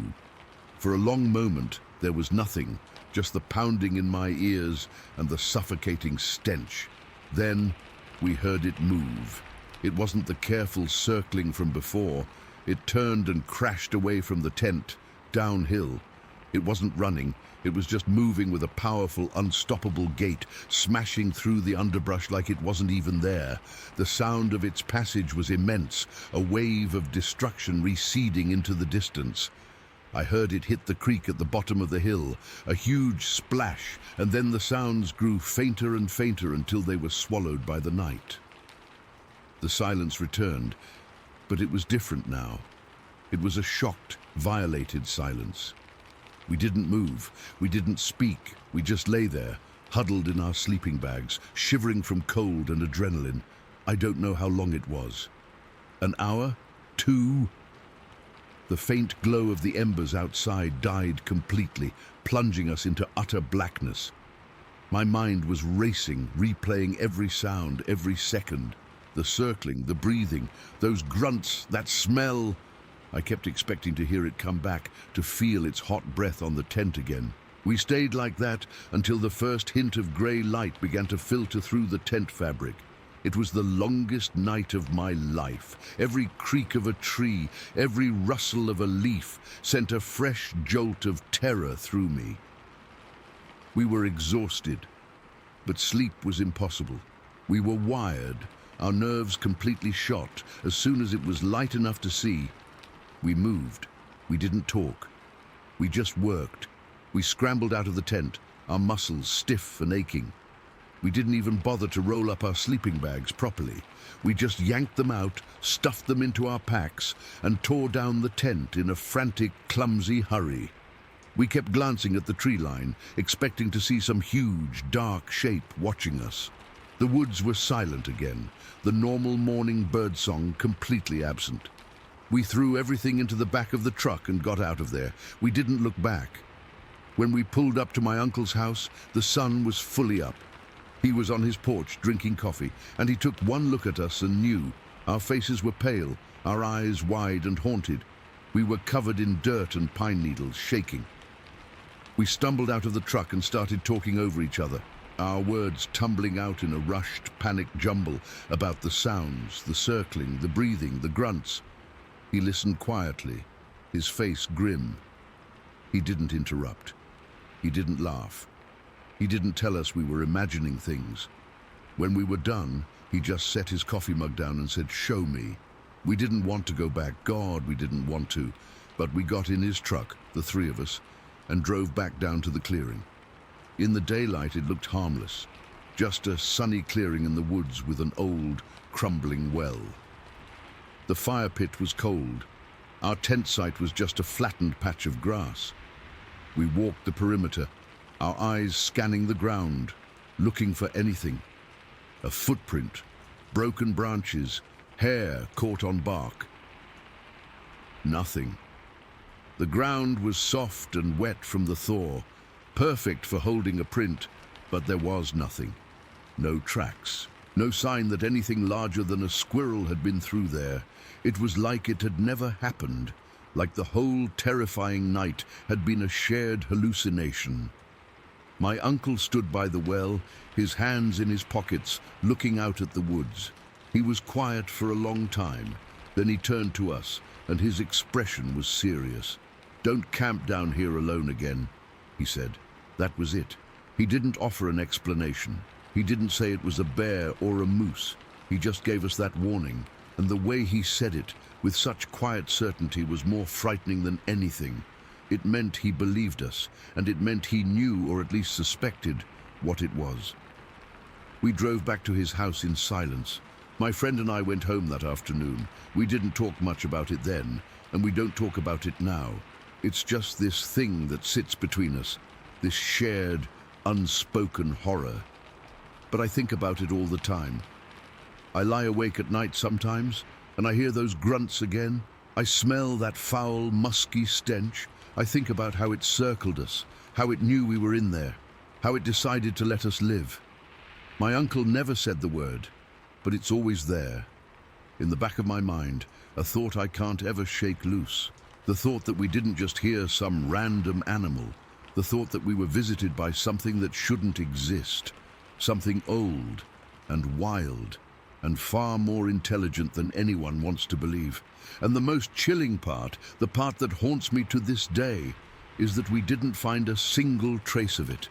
It came out of the woods, showed us a glimpse of its power, and then vanished back into the trees without a single sign it was ever there at all. Story 8. The site was carved out of this thick forest. On one side was the half-built shell of a warehouse, all steel beams and concrete floors, and on every other side it was just woods, deep, dark, Pennsylvania woods, the kind that feel ancient. I'd been out there for hours, just listening to the low, steady thrum of the generator. It was a sound you could feel in your teeth. The dashboard clock had glowed a faint 2:17 in the morning for what felt like an eternity. I was slumped in the driver's seat, my jacket bundled up against the window as a pillow, drifting in that weird space between awake and asleep. You know, where your thoughts are just meaningless jumbles and your body is heavy. That's when I first heard it. It wasn't a twig snap, it wasn't a deer bolting, it was footsteps, clear as day, the crunch, crunch, crunch of someone or something walking on the frozen leaves and fallen branches. My eyes snapped open. I didn't move a muscle. I just listened, my heart suddenly thumping a hard, irregular rhythm against my ribs. The sound was coming from the tree line, maybe 50 feet from my truck, and it was pacing, back and forth, a steady, heavy tread, left to right, pause, then right to left. It was methodical. It wasn't the skittish, light steps of a deer or a raccoon. This was the sound of something with weight, something walking on two legs. I held my breath, my face still pressed against the cold glass of the window. The generator was still droning on, but underneath that noise, the footsteps were unmistakable. Crunch, crunch, crunch. I slowly, so slowly it felt like my joints were creaking, shifted my head just enough to peer out into the darkness. The moon was out, a cold, sharp sliver that cast just enough weak, bluish light to see the outlines of the trees. And I saw it. Movement, a dark shape, tall and upright, moving in perfect time with the footsteps. My brain immediately tried to rationalize it. A bear, but bears don't walk like that. Not that steady bipedal gait, and they don't pace. This was like a sentry on patrol. The fear was a cold trickle starting at the base of my spine. This was private property, way out in the sticks. There shouldn't be anyone out here. No hikers, no hunters, not at 2 in the morning in the dead of winter. My first stupid thought was that it was one of the other guys from the crew playing a prank on me, but nobody would be that much of an asshole. And the shape, it was too tall, its movements too fluid yet heavy. I stayed frozen just watching this dark figure pace along the edge of the woods, back and forth, back and forth. It was the most unnerving thing I've ever witnessed. It wasn't frantic, it was patient. It felt like it was waiting. For what, I didn't know, I didn't want to know. Then the pacing stopped, the footsteps ceased. The woods went silent, save for the generator. The dark shape was just standing there, facing the clearing, facing me. I could feel its attention, like a physical pressure. I didn't dare move. I didn't even blink. I was a statue in my own truck, hoping against hope that the tint on my windows was dark enough, that it hadn't seen me. That's when the bang happened. It was deafening, a massive metallic clang that echoed across the quiet site. It came from right beside me. I actually yelped, a short, sharp sound I was instantly ashamed of. My whole body jolted, my head whipping around to look out the passenger side window. The sound had come from the turbo heater. It was a big, cylindrical tank on a trailer, and something had just hit it. Hard. It wasn't a pebble. It was like someone had taken a decent-sized rock and thrown it with serious force. The heater was still vibrating from the impact. My eyes darted back to the tree line. The shape was gone, but the footsteps started again. This time, they were closer, much closer, and they were coming straight towards my truck. Crunch, crunch, crunch. No more pacing. This was a direct approach. Each step was slow, deliberate, and heavy enough that I could feel a faint vibration through the chassis of the truck. My mouth went completely dry. My hands, which had been resting in my lap, were clenched into fists so tight my nails were digging into my palms. I couldn't see it anymore. The angle was wrong from where I was sitting. It was coming from the front passenger side, and I was too scared to sit up and look over the dashboard. All I could do was listen as the footsteps got closer and closer. 20 feet away. 10. 5. Then they stopped. The silence was worse than the footsteps. It was a thick, heavy silence that pressed in on my eardrums. The generator's hum seemed to get louder, more obnoxious. I was breathing in shallow, ragged little gasps, trying to be as quiet as possible. My whole body was rigid with terror. It was right there, just outside the truck. I could feel its presence, a kind of primal awareness that screamed at me that I was being watched by something that shouldn't exist. This is the part that haunts me the most. The proximity. I was in a 2-ton truck, a metal box, and I felt more exposed and vulnerable than if I'd been standing naked in the middle of a field. Every instinct I had was telling me to be small, to be quiet, to not attract its attention. I thought about my family. I thought, stupidly, about the half-eaten bag of chips on the passenger seat. My mind was racing, trying to find an explanation, any explanation that would make this okay. There wasn't one. I had to do something. I couldn't just sit there. The fear was becoming paralytic. My right hand, moving on pure, jittery autopilot, began to creep slowly towards the glove compartment. I keep a handgun in there, a 9mm, I don't know, for situations that never, ever happen until they do. Moving that slowly was agony. Every tiny shift of my weight, every rustle of my jacket sounded like a thunderclap in the dead quiet. I was hyper-aware of everything. The feel of the fabric on the seat, the smell of old coffee and diesel fumes, the cold sweat beading on my forehead. My fingers finally brushed against the cold plastic of the glove box latch. I paused, listening. Nothing. I held my breath, undid the latch, and eased the compartment open.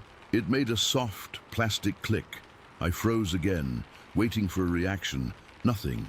My hand closed around the hard, familiar shape of the pistol's grip. I pulled it out, the weight of it feeling both comforting and terrifyingly final. I took a deep, shuddering breath. This was it. I was either going to see nothing and feel like a complete idiot, or I was going to see something. I gathered every ounce of courage I had, which felt like about a thimbleful, and I started to turn my head. I was going to look out the passenger window and see what was standing right beside my truck. I never got the chance. The moment I began to move, the footsteps started again, but they were walking away. Crunch, crunch, crunch. The sound was receding, moving back towards the tree line. It wasn't hurried, it wasn't running. It was the same steady, heavy, deliberate pace as before. It was just leaving. I stayed frozen for another minute, maybe two, just listening to the footsteps fade back into the woods until they were gone, swallowed by the night and the generator's hum. The relief that washed over me was so powerful, it felt like nausea. I slumped forward, my head resting on the steering wheel, the gun still clutched in my hand. I was trembling uncontrollably, a full-body shake that made my teeth chatter. I had to get out of there. Now, my hands were shaking so badly I could barely get the key into the ignition. I fumbled with it, my vision blurry with unshed tears of pure panic. Finally, it slid in. I turned the key. The engine roared to life, a wonderfully normal human sound. I didn't even think. I slammed the truck into drive and stomped on the gas, spinning the tires in the gravel as I whipped the wheel around to point my headlights directly at the tree line where it had been. The high beams cut through the darkness, illuminating the skeletal winter trees, the thick underbrush, the stark shadows. There was nothing there, no movement, no shape, no sign that anything had ever been there at all. I sat there, engine running, my heart still hammering, and just stared into those woods. I scanned back and forth, my eyes straining to see something, anything, a footprint, a broken branch. But there was nothing. The forest was just a forest again. I don't know how long I sat there. Eventually, the shaking subsided to a dull tremor in my hands. I put the truck in park, but left it running. I couldn't bring myself to turn it off. I kept looking from the empty tree line to the turbo heater. I had to see it. I had to know what made that sound. I grabbed a heavy mag light from under my seat, my gun still in my other hand, and opened the truck door. The cold air hit me like a physical blow. I walked over to the heater, my steps cautious, my eyes darting everywhere.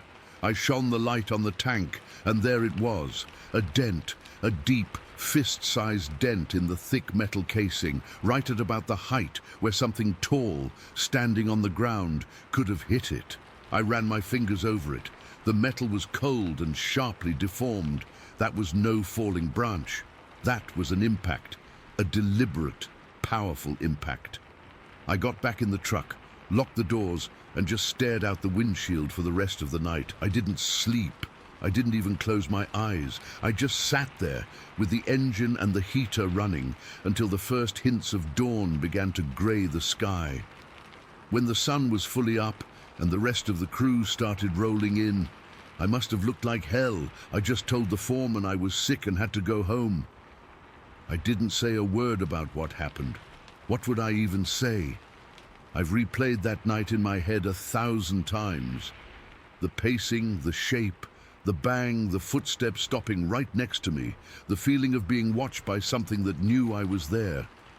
I've tried to convince myself it was a bear, a person, anything logical. But I know what I heard.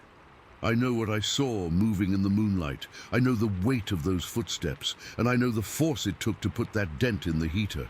I still have that job, but I refuse to do any more overnight watch. They think I'm weird about it, but I don't care. Every time I drive out to that site, even in broad daylight, I look at that tree line, and I feel it, that cold trickle of fear. Because I know something was out there that night. Something that walked on 2 legs, that threw a rock with terrifying force, and that came right up to my window to look in at me before deciding, for reasons I'll never understand, to just walk away. Story 9. All right. So I've been sitting on this for a while, but I think it's time I finally get it out there.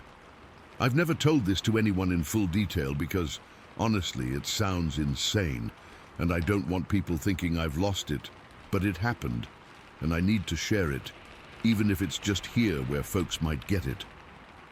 I grew up in Carson, Washington, a small town nestled in the Gifford-Pinchot National Forest. If you know the area, you know it's wild, thick woods, steep canyons, and old-growth fir trees that block out the sun in some spots. Hunting's a big part of life there, and I've been doing it since I was a kid. Mostly elk, sometimes deer, but elk season in November is what I live for. High-powered rifle season, specifically. That's when the big bulls are moving and the air's crisp and everything feels alive. So this one November morning, I decided to go out alone. I'd done it before. Nothing unusual. My wife was used to it, though she always worried. I packed my gear. My .3006 rifle, a scope I'd saved up for, some water, a few snacks, and my orange vest. It was still dark when I left the house, maybe around 5 in the morning. The truck heater blasted warm air, but I could feel the cold seeping in through the windows. Frost coated the grass, and the stars were out, sharp and clear. I remember thinking it was a perfect day for hunting. Quiet, no wind, just the kind of stillness that makes you feel like you're the only person in the world. I drove out to the Trapper Creek Wilderness, which is about a half-hour from Carson. It's rugged as hell, steep canyons that drop off suddenly, dense forests where the trees are so tall you have to crane your neck to see the tops. I parked my truck at the trailhead, an old logging road that's mostly overgrown now. The horse trail starts there, and it's the main path through the area. I've hunted there for years, so I know it well, or at least I thought I did. I started hiking in just as the sun was coming up. The light was weak, filtering through the fog that clung to the trees. Everything was damp and the ground was soft from recent rains. I moved slow, keeping my eyes peeled for any sign of elk, tracks, droppings, broken branches. For the first couple of hours, it was quiet, just the sound of my boots crunching on leaves and the occasional chatter of a squirrel. I felt good, focused, alone, but not lonely. That's how hunting is for me. It's like meditation. Then around mid-morning, I spotted it. Fresh elk tracks. Not just any tracks, they were big, deep imprints in the mud, heading off the horse trail and into a steeper part of the canyon. My heart started pounding with excitement. This is what I'd come for.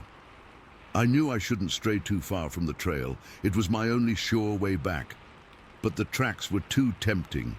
I figured I'd follow them for a bit, see where they led. I veered off into the woods, following the creek bed that runs through there. It's an old one, mostly dry this time of year, with moss-covered boulders scattered around. The moss was thick and spongy, a bright green that stood out against the grey rocks. I remember thinking it would be good for stealth. My boots didn't make much noise on it. The canyon walls rose up on either side, steep and covered in ferns and fallen logs. The air felt heavier there, cooler, like I'd stepped into a different world. I followed the tracks for what felt like a mile or so, maybe less. Time gets weird when you're tracking, you lose sense of it. The elk signs were fresh. I could see where they'd browsed on bushes, and the droppings were still moist. I was getting closer. I could feel it. My rifle was slung over my shoulder, but I had my hand on the stock, ready. Then, out of nowhere, the hair on my neck stood up. I mean, literally, it prickled like someone had dragged a cold finger down my spine. I've felt that before when a cougar's nearby. It's that primal sense that something's watching you. I froze, scanning the trees. Nothing moved. The woods were dead silent. No birds, no squirrels, nothing. That's when I knew something was wrong. In the woods, silence is louder than any noise. I clicked off the safety on my rifle. The sound was sharp in the quiet and my hands were sweating. I held the rifle tight, my finger resting near the trigger. I expected to see a cougar slinking through the underbrush, maybe ready to pounce, but there was nothing. Just that feeling, intense and suffocating, like eyes were on me from every direction. Then I caught a whiff of something. At first I thought it was a dead animal, maybe an elk that had been taken down by a predator. But it was different. It was a foul, rotting smell, like old meat left out in the sun, mixed with something else, something musky and earthy. It made my stomach turn. I've smelled dead things before, but this was stronger, more concentrated, like it was coming from multiple sources.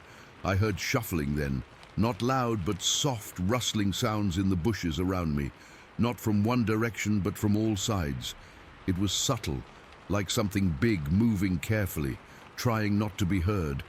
My heart was hammering against my ribs now. I swung my rifle around, pointing it into the trees, but I couldn't see anything. The bushes were thick, dark green and tangled, and whatever was in there was staying hidden. That's when it hit me. I wasn't dealing with a cougar or a bear. This was different. The shuffling wasn't random. It was coordinated, like they were surrounding me. I say they because that's what it felt like, multiple things. I've heard stories, whispers about Bigfoot in these woods, but I never put much stock in them until that moment. The fear was real, physical. My mouth went dry, and I could feel the adrenaline surging through me. I was armed, but I felt helpless. What was I supposed to shoot at? I couldn't see anything. Then I heard the sound that still gives me chills when I think about it. A high-pitched whirling noise, like someone twirling a rope really fast through the air. It was sharp, almost metallic, but organic at the same time. It came from my left, maybe 30 yards away. Then, a few seconds later, it repeated from my right, then from behind me. It was like they were communicating, using that sound to pinpoint my location. I felt like I was in the middle of some kind of hunt, but I was the prey. The whirling sounds kept coming, alternating directions, getting closer. Each one made me jump. My hands were shaking so bad, I almost dropped my rifle. I knew I had to get out of there. Fast. I turned and started running back up the creek bed the way I'd come. I didn't look back. I just ran. My boots slipped on the mossy rocks, and I stumbled a couple of times, but I kept going. The whirling sounds followed me, now coming from the sides, keeping pace. I could hear them moving through the bushes, heavy footsteps crunching on leaves and snapping twigs. They weren't trying to hide anymore. I glanced to my left and right, but I still couldn't see anything, just shadows moving between the trees, big and dark. They were fast, keeping up with me easily, even though I was running full tilt. My lungs burned and my legs ached, but I didn't slow down. The whirling sounds were like a tracking system, telling each other where I was. It was terrifying, like being in a nightmare where you're running but not getting anywhere. The creek bed felt longer on the way back. Every rock, every turn seemed familiar, but distorted by fear. I remember the moss squishing under my feet, the cold air tearing at my throat.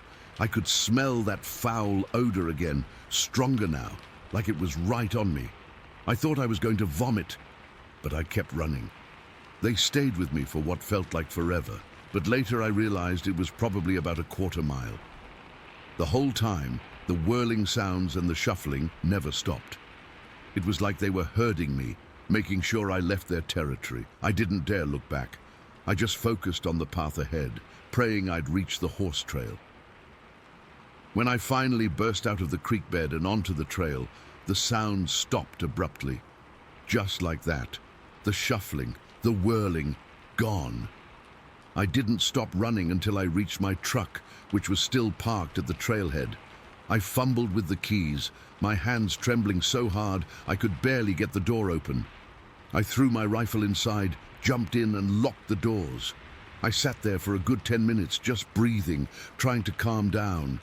My whole body was shaking, and I was drenched in sweat despite the cold.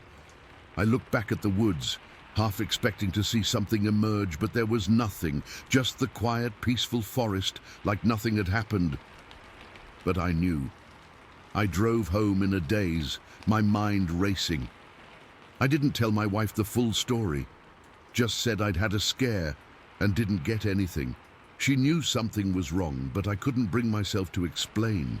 I've never gone back to that spot, not once. I still hunt, but I stick to more open areas, and I never go alone anymore. That day changed me. I used to love the solitude of the woods, but now I'm always on edge, always listening for sounds that don't belong. The memory of that whirling noise, the smell, the feeling of being surrounded, it stuck with me. I can't explain what it was, but I know it was real, and I know I don't ever want to find out what would have happened if I'd stayed. Story 10. This happened back in the early 90s. I don't like pinning it down to an exact year, it feels too official that way, but it was a long time ago. I was a lot younger, spending a lot of my free time out in the Ozark, St. Francis National Forest in Arkansas. I was there to hunt, mostly. Deer season. It was that time in the morning where the world is just starting to wake up, but the night hasn't quite let go. The air was cool and damp. It had that clean, wet earth smell after a little rain overnight. I was dressed in my old camouflage, the fabric still stiff in places, smelling like pine needles and gun oil. I was up on a ridge, tucked into a natural blind I'd made from some fallen branches, just waiting. The woods were quiet, but it was a normal quiet. You know, the kind where you can still hear the rustle of a squirrel somewhere, the distant call of a crow, the leaves shifting in a barely there breeze. It was peaceful. I remember feeling the cold of the ground seeping through my pants, and I shifted my weight, trying to get comfortable.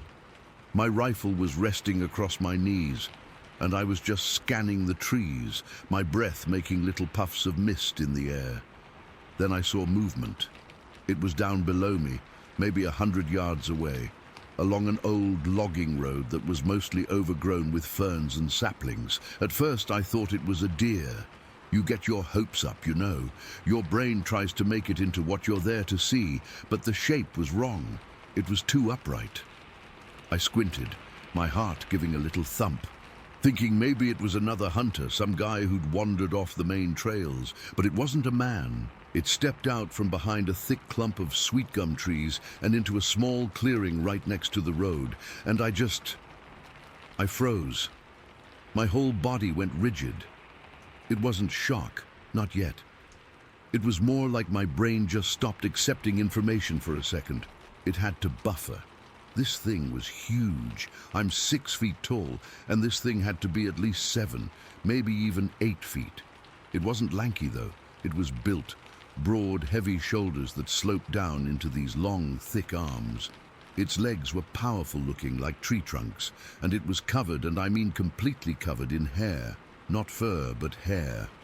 Long, shaggy, dense hair. The color was a reddish-brown, like wet clay mixed with rust. It was matted in places, especially around its thighs and chest. It stopped in the middle of the clearing, and its head turned, not a quick jerk, but a slow, deliberate sweep. It didn't have a neck like a man. Its head seemed to sit right on those massive shoulders. I couldn't make out much of a face from that distance, just a dark patch where a face should be. But I got the impression of a heavy brow. And then it did something that made the fine hairs on my arms and the back of my neck stand straight up. It lifted its head and sniffed the air. Not a little sniff, like a dog might do. It was a deep drawing in of air, its whole chest expanding.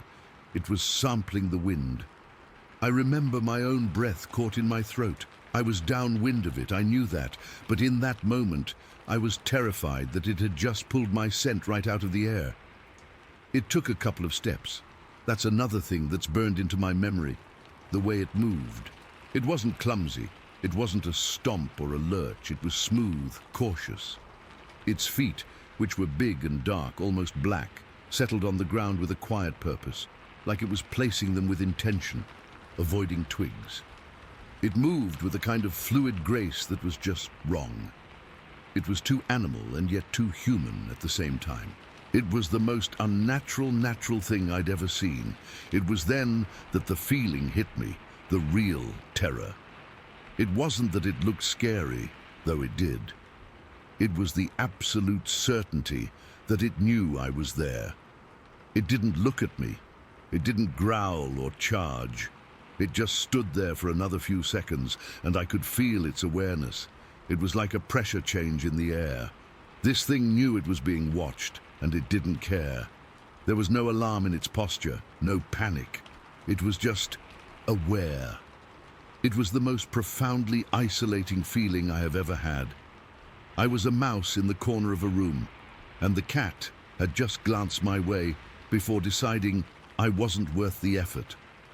I was nothing to it, a piece of the scenery that happened to be breathing. My fingers were clenched so tight around my rifle stock that they ached. I wasn't even thinking about shooting. The thought never crossed my mind. The idea of pointing a gun at that thing felt like the most ridiculous, insignificant act imaginable. It would be like throwing a pebble at a bear, only 1,000 times more pointless.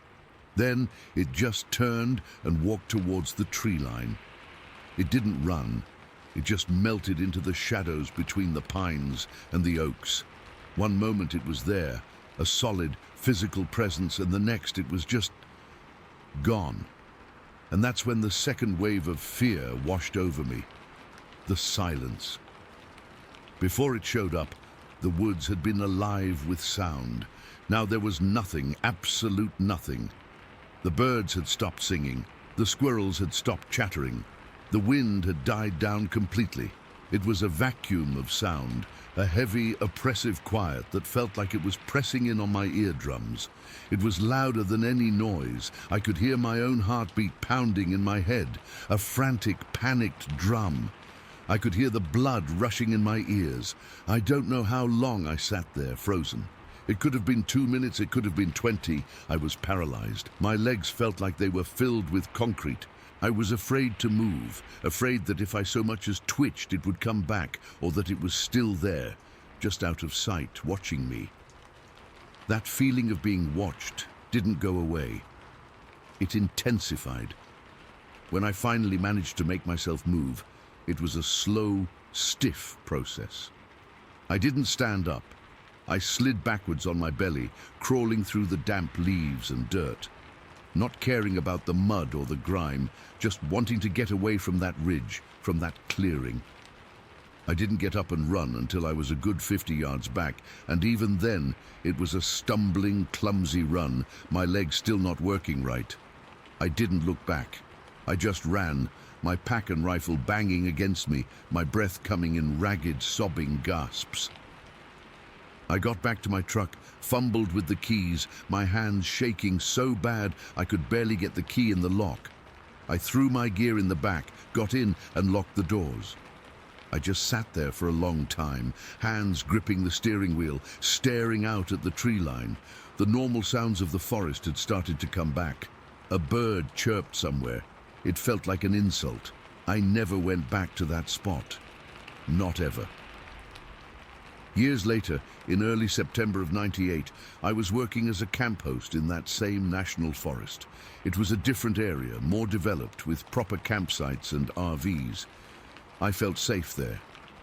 One afternoon, this guy pulled in. His name was Carl. He was just a regular-looking guy, maybe in his 50s, driving an old sedan that was covered in dust. He set up a small tent and kept to himself. We got to talking one evening by the main fire pit. He was quiet, thoughtful. He asked me about the area, if I'd ever seen anything unusual. He didn't say Bigfoot or anything like that. He just said unusual. There was something in the way he asked, a genuine curiosity that made me lower my guard. So I told him. I told him the whole story, just like I'm telling you now. The logging road, the clearing, the size of it, the reddish-brown hair, the way it moved, the sniffing of the air, the silence. I left nothing out. It was the first time I'd ever told anyone the entire thing. He listened without interrupting, just nodding slowly.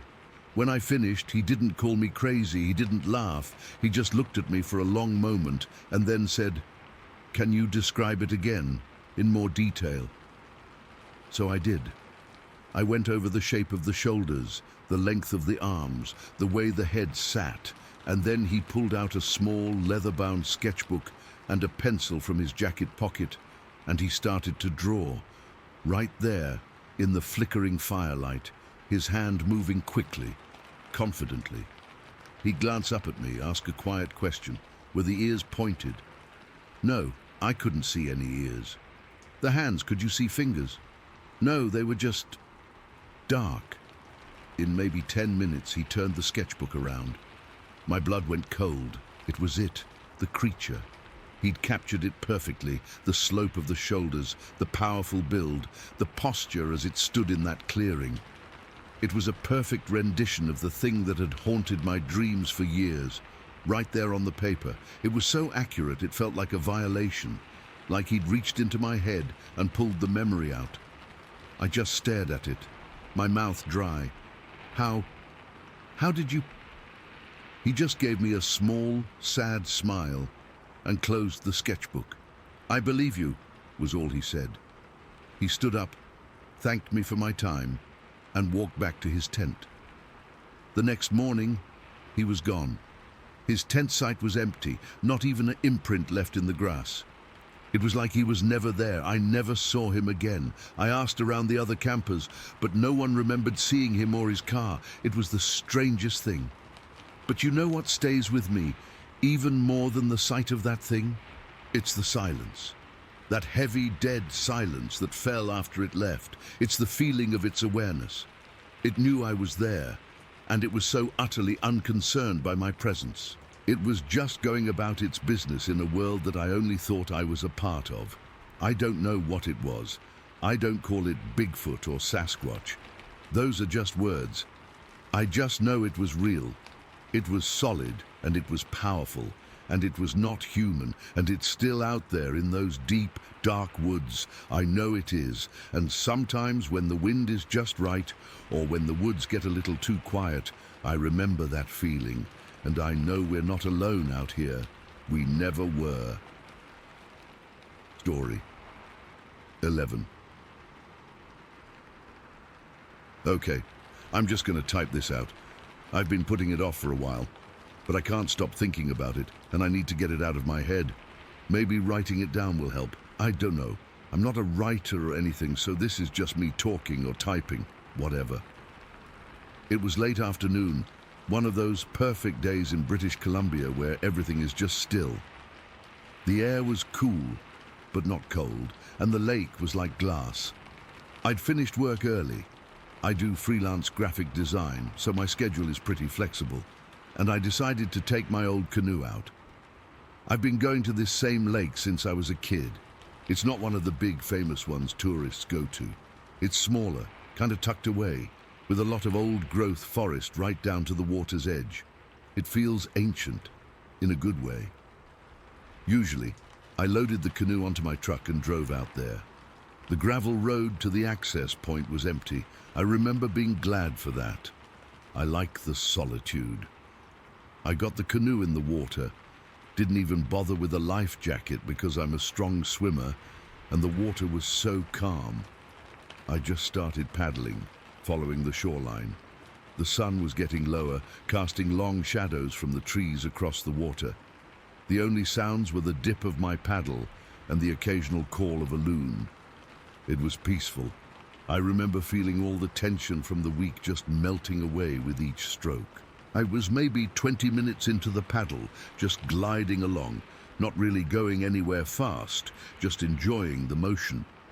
I was looking at the shoreline, at the way the light hit the ferns and the moss on the rocks. That's when I saw movement. Back in the trees, maybe 40, 50 yards ahead of me, something dark shifting between the trunks. My first thought, obviously, was a bear. We get black bears around here all the time. You see them foraging, minding their own business. This looked big, though, and it was moving parallel to the shore, which is normal for a bear following a game trail.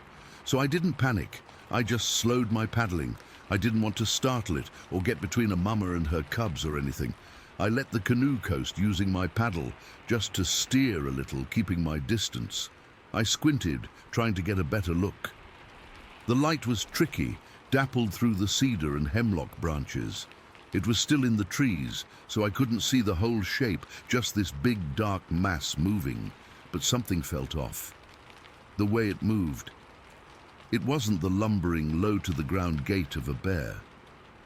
It was more upright. I told myself it was just a bear standing on its hind legs, maybe reaching for something. They do that. I kept drifting closer. The canoe was almost silent now, just a soft rustle as it cut through the water. I was maybe 60 feet from the shore. The thing stepped out from behind a particularly thick cedar tree and into a small, rocky clearing on the bank, and I just stopped. Everything in me stopped. It wasn't a bear. It was standing on two legs, fully upright, and it was huge. I'm 6 feet tall, and this thing had to be at least 1.5 feet taller than me, maybe more. Its shoulders were impossibly broad like a powerlifter's, but covered in this thick, matted dark brown hair. Its arms were long, way too long, hanging down past its knees. The proportions were all wrong. It wasn't a man in a suit, it wasn't a bear, it was just something else. My heart, which had been beating calmly, just slammed into my throat. I couldn't breathe. I remember my hand was on the paddle and my knuckles were white. I didn't move a muscle. I think I was hoping if I stayed perfectly still, it wouldn't see me. But it did. It turned its head, not its whole body, just its head, and it looked right at me. That was the worst part. The looking, its face. It wasn't an ape face. It wasn't a human face. It was somewhere in between. It had a heavy, bony ridge over its eyes, and its eyes themselves were set deep in its head. They were dark, intelligent. There was no aggression in its look, no curiosity even. It was just a calm, steady gaze. It looked at me the way you might look at a bird that landed on your windowsill. A neutral observation. I was completely exposed. I was sitting in a tiny fiberglass canoe in the middle of this open water, and this thing was just standing there looking at me. I felt a cold sweat break out all over my body, under my arms, down my back. My stomach was a tight, hard knot. I was terrified that if I made any sound, if my paddle scraped the side of the canoe, if I gasped for air, it would change everything. That calmness would vanish, and it would, I don't know what, but the fear was physical. It was a weight on my chest. We just stayed like that for what felt like an hour. It was probably only 10 or 15 seconds. The canoe drifted a little sideways, and I was terrified the movement would spook it. I could see its chest moving slowly as it breathed. The hair on its body was long and shaggy, and it wasn't uniform. It was darker in some places, like around its shoulders and chest, and a bit lighter on its arms. The smell hit me then. I hadn't noticed it before, but with the slight breeze coming off the shore, I got a whiff of it. It's hard to describe. It was musky, like a wet dog, but mixed with something else, something dank and earthy, like old leaves and wet soil. It was a heavy smell, a wild smell. It made the whole thing even more real. Then it moved.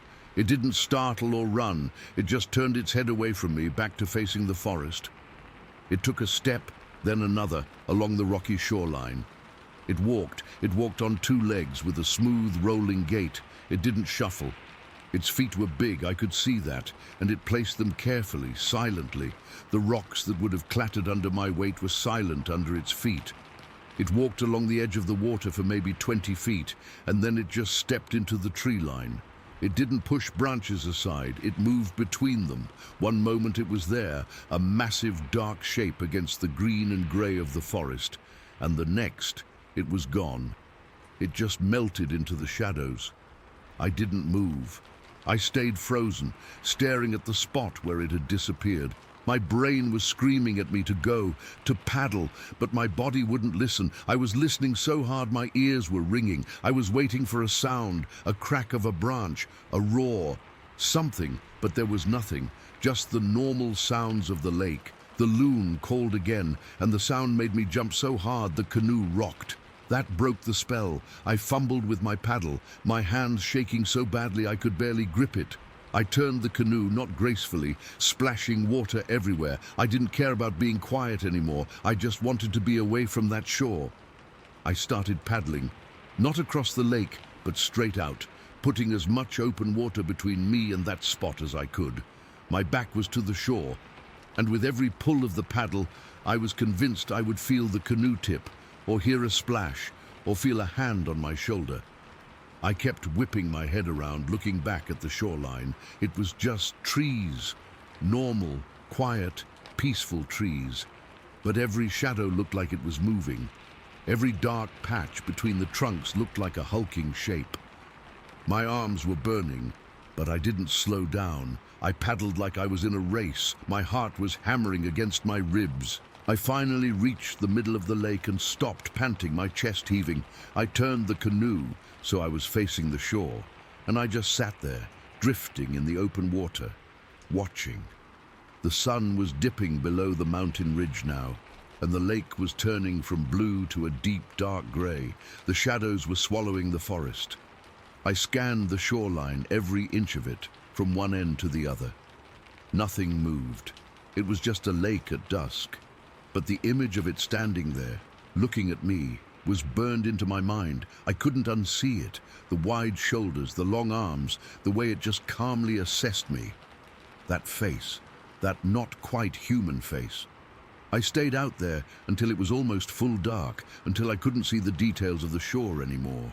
I was shivering, partly from the cold, partly from the adrenaline crash.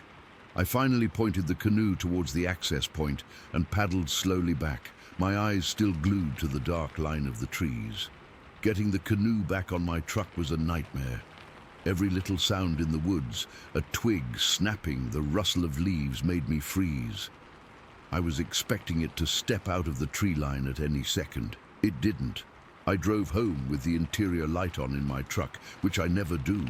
That was months ago. I haven't been back to the lake. I look at my canoe sitting in the backyard now, and I feel sick. I can't explain what I saw. I know what people would say, a bear, a trick of the light, but it wasn't. I know what I saw. I know the smell I smelled. I know the feeling of being looked at by something that wasn't supposed to be real. It was just there, and then it was gone, and I'm left here, trying to make sense of something that doesn't make any sense at all. Story 12. The drive-in was an all-day affair. The paved road gave way to gravel, and then the gravel got narrower and more washed out, until we were just crawling along a pair of ruts carved into the forest floor by logging trucks decades before. The air got cooler and smelled of damp earth and pine. We finally found a spot we liked, a high ridge that looked down into a steep valley choked with old-growth fir and cedar. It felt like we were the first people to ever stand there. We set up our two tents as the sun started to dip below the mountains, casting long, creepy shadows that seemed to move on their own. We got a fire going, cracked open some beers, and just enjoyed the absolute silence. That was the first thing that got me. How quiet it was, not peaceful quiet, but a heavy, waiting kind of quiet. The night started normal. We cooked hot dogs, told dumb jokes, passed a flask of whiskey around, but as full dark settled in, that heavy silence came back. The normal night sounds, the crickets, the frogs, they just stopped. It was around 11 o'clock. We were all just staring into the fire, not talking much, when the first knock came. It wasn't a natural sound. It was a sharp, loud crack that echoed through the valley below us, like someone had taken a giant sledgehammer to a tree trunk. It was so loud it made all four of us jump. We just looked at each other. One of my buddies, the joker of the group, tried to laugh it off. Probably a tree falling, he said, but his voice was tight. Then, maybe 10 seconds later, another one answered from way off to our left. Then a third, from directly across the valley. They were in rapid sequences, one after another, like a conversation. Crack, pause, crack, crack, pause, crack. It wasn't random. It felt intelligent. It felt like something was talking. For the next 2 hours, that's all we heard. The knocks. But they were getting closer. It started from way down in the valley. Then it sounded like they were halfway up the ridge. And then they were coming from the tree line just 100 yards from our camp. They had us surrounded. I could feel it. We all could. The joking stopped completely. My friends' faces in the firelight were pale, their eyes wide. You could smell the fear on us, a sour, metallic smell. We were trying to be quiet, whispering, but our whispers sounded like screams in that dead air. My buddies couldn't take it. They were freaking out. They decided to pack their stuff into the truck and drive down to a clearing we'd passed a few miles back, a spot near some power lines where they said they'd feel safer. They begged me to come, but I don't know. Something in me just dug in its heels. Maybe it was the whiskey, maybe it was stubbornness, or maybe it was just plain stupidity. I told them I'd stay with the camp. I had my own car there, a little beat-up sedan. I figured I could always leave if I had to. So they piled into the truck, the headlights cutting 2 frantic paths through the darkness, and then they were gone. The sound of the engine faded, and I was alone, completely, utterly alone. I put more wood on the fire, building it up until it was a roaring beacon in the dark. The heat was intense on my face, but my back was cold. I had my flashlight in one hand and a big hunting knife I'd brought lying on the log next to me. I just sat there listening. For a little while, it was quiet, just the crackle of the fire. I started to think maybe it was over. Maybe it was just some weird natural thing, and my friends had spooked themselves for nothing. Then I heard the cracks in the brush. Not the loud knocks from before. These were subtle sounds, the kind you have to strain to hear, the sound of a twig snapping, the rustle of something moving through the salal and ferns about 30, maybe 40 feet out, just beyond the ring of firelight. It was moving slow, deliberate. My heart started hammering against my ribs so hard I thought it would crack them.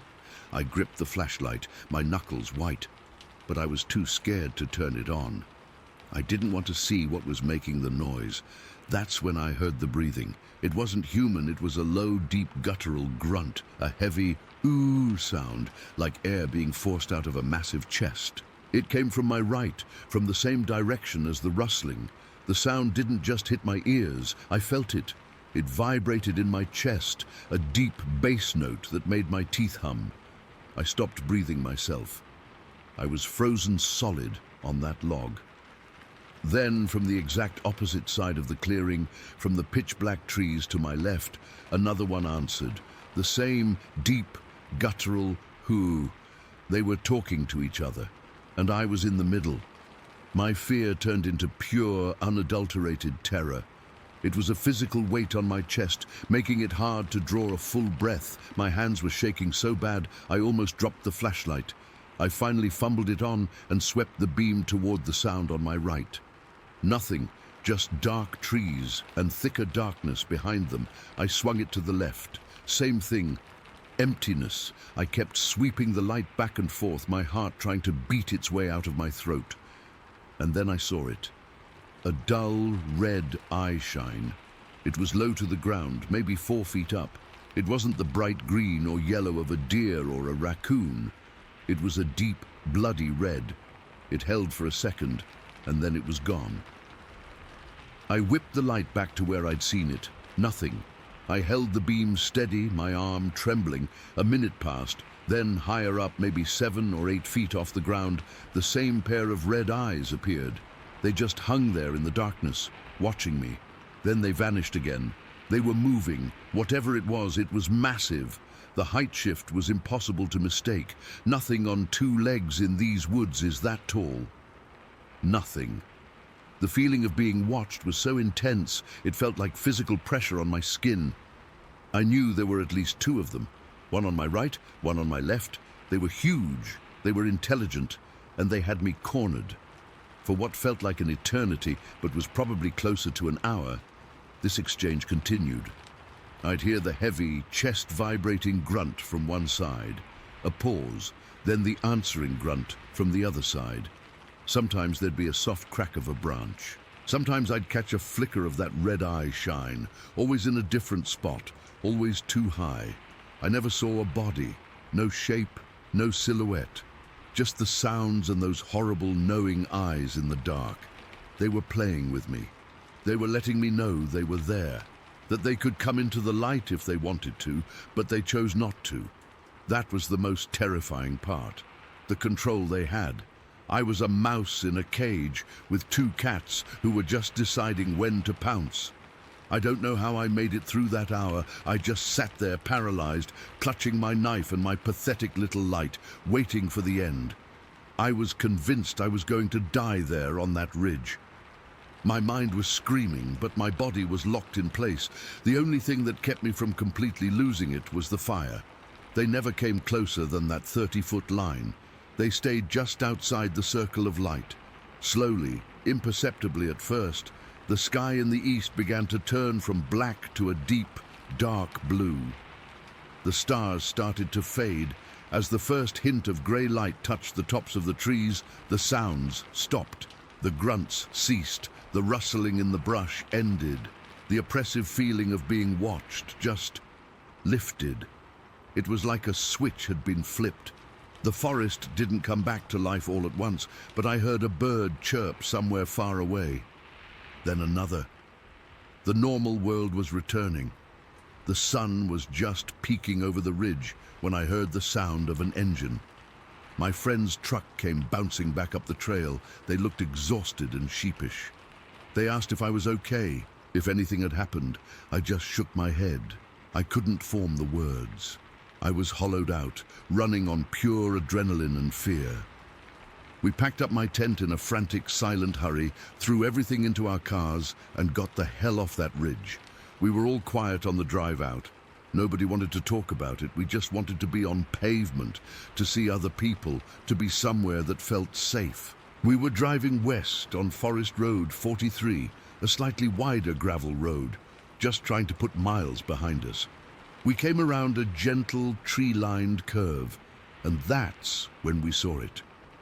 On the right side of the road, maybe 60 yards ahead, something huge and dark brown exploded from the tree line. It was a creature. There's no other word for it.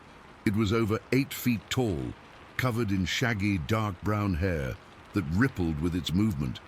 It didn't run like a man.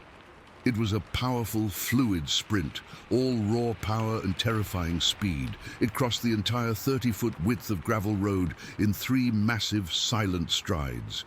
Its arms pumped, its head was down, and it never once looked at us. It moved from the right side trees across the road and vanished into the left side trees in less than 2 seconds. It was so fast, so unbelievably fast. And the silence. There was no sound. No heavy footfalls on the gravel, no crashing in the brush. It was just there, and then it was gone. I slammed on the brakes, my car skidding to a stop in the middle of the road. My friends in the truck behind me almost rear-ended me. We all piled out, our mouths hanging open, pointing at the spot where it had disappeared. We were all shaking. We walked over to the left side of the road, right where it had entered the tree line. And there it was. in the soft, damp earth at the edge of the gravel, was a single footprint. It was a barefoot. It was 18 inches long from heel to toe. The print was deep, pressed into the ground with immense weight. I could see the ball of the foot, the arch, and the heel, and I could see 5 toes, clear as day. They weren't splayed out like a human's in sand. They were distinct, almost neat. It was a perfect cast, just sitting there in the mud. We were all crouched around it, not saying a word, just staring at this impossible thing. The air was still, and that's when we heard it. From deep within the trees, from the direction the thing had run, we heard the sound of something very, very large, moving away. It wasn't trying to be quiet now. We heard the snap of branches, the crush of undergrowth moving fast, getting further and further away until the sound faded into nothing. We didn't say a word. We just got back in our cars and drove. We didn't stop until we hit a gas station in the first town we came to. We never talked about it again after that day. What was there to say? That was over a decade ago. I've never gone back to the Upper Kawash. I don't go camping much anymore. Every time I'm in the woods and it gets too quiet, I remember the weight of that silence. I remember the feeling of those red eyes on me. I remember the sheer, raw power of that thing as it crossed the road. I know what I saw. I know what was out there with me that night, and I know, with a cold certainty that has never left me, that we were never alone in those woods. We were just visiting. Story 13. Okay, I'll do my best to write this for you. I'm still pretty shaken up even thinking about it, and it's been, well, a long time, but some things you don't forget. Ever. This is one of them. It was a Tuesday morning in November, 1976. The air had that cold, wet bite to it that seeps right through your jacket and settles in your bones. I'd gotten up just after 5, like always. The farm doesn't run on a clock. It runs on the sun, or the lack of it. My husband, he was still in bed fighting off a mean chest cold he'd picked up a few days before. So it was just me doing the morning rounds. I pulled on my heavy work boots, the ones caked with mud from the day before, and my old barn coat. The kitchen was dark, just the light over the stove on. I poured some coffee into a thermos, the smell sharp and bitter, and headed out the back door. The walk to the pig pens was maybe 100 yards from the house, but in the pitch black of a November morning, it felt longer. The yard light on the pole by the barn cast a weak, yellowy circle, but beyond that, it was just deep, swallowing darkness. Carise Point gets quiet in the winter, not a peaceful quiet, but a heavy, waiting kind of quiet. You could hear the frost crunch under your boots. I remember my breath pluming out in front of me, little ghosts in the air. I was thinking about the feed order I needed to place later, about whether my husband's fever had broken, just normal stuff. I got to the first pen, the one for the sows, and unhooked the latch. That's when the feeling hit me. It's hard to describe. It was just wrong. The air was too still. Normally the pigs would be grunting and shuffling around, knowing it was feeding time. But it was silent. Not just quiet, but dead silent, like the whole world had been muted. I flicked on my flashlight, the big heavy one with the metal casing. The beam cut through the dark and swept over the pen. Straw was scattered everywhere, more than usual. And the pigs. There were only 3. We had 6 sows in that pen. My brain did a quick, stupid count again. 1, 2, 3. Where were the others? A little knot of worry tightened in my stomach. Maybe they'd broken through a board. Pigs are strong, clever. They can be escape artists. I swung the light around the perimeter of the pen. The fencing looked intact. Then I saw the gate on the far side. It wasn't broken, but it was open. Not swung wide open, but unlatched, just hanging ajar. That was weird. We're careful about latches. You have to be. I stepped inside the pen, my boots sinking into the muck. That's when I saw the drag marks. They weren't footprints.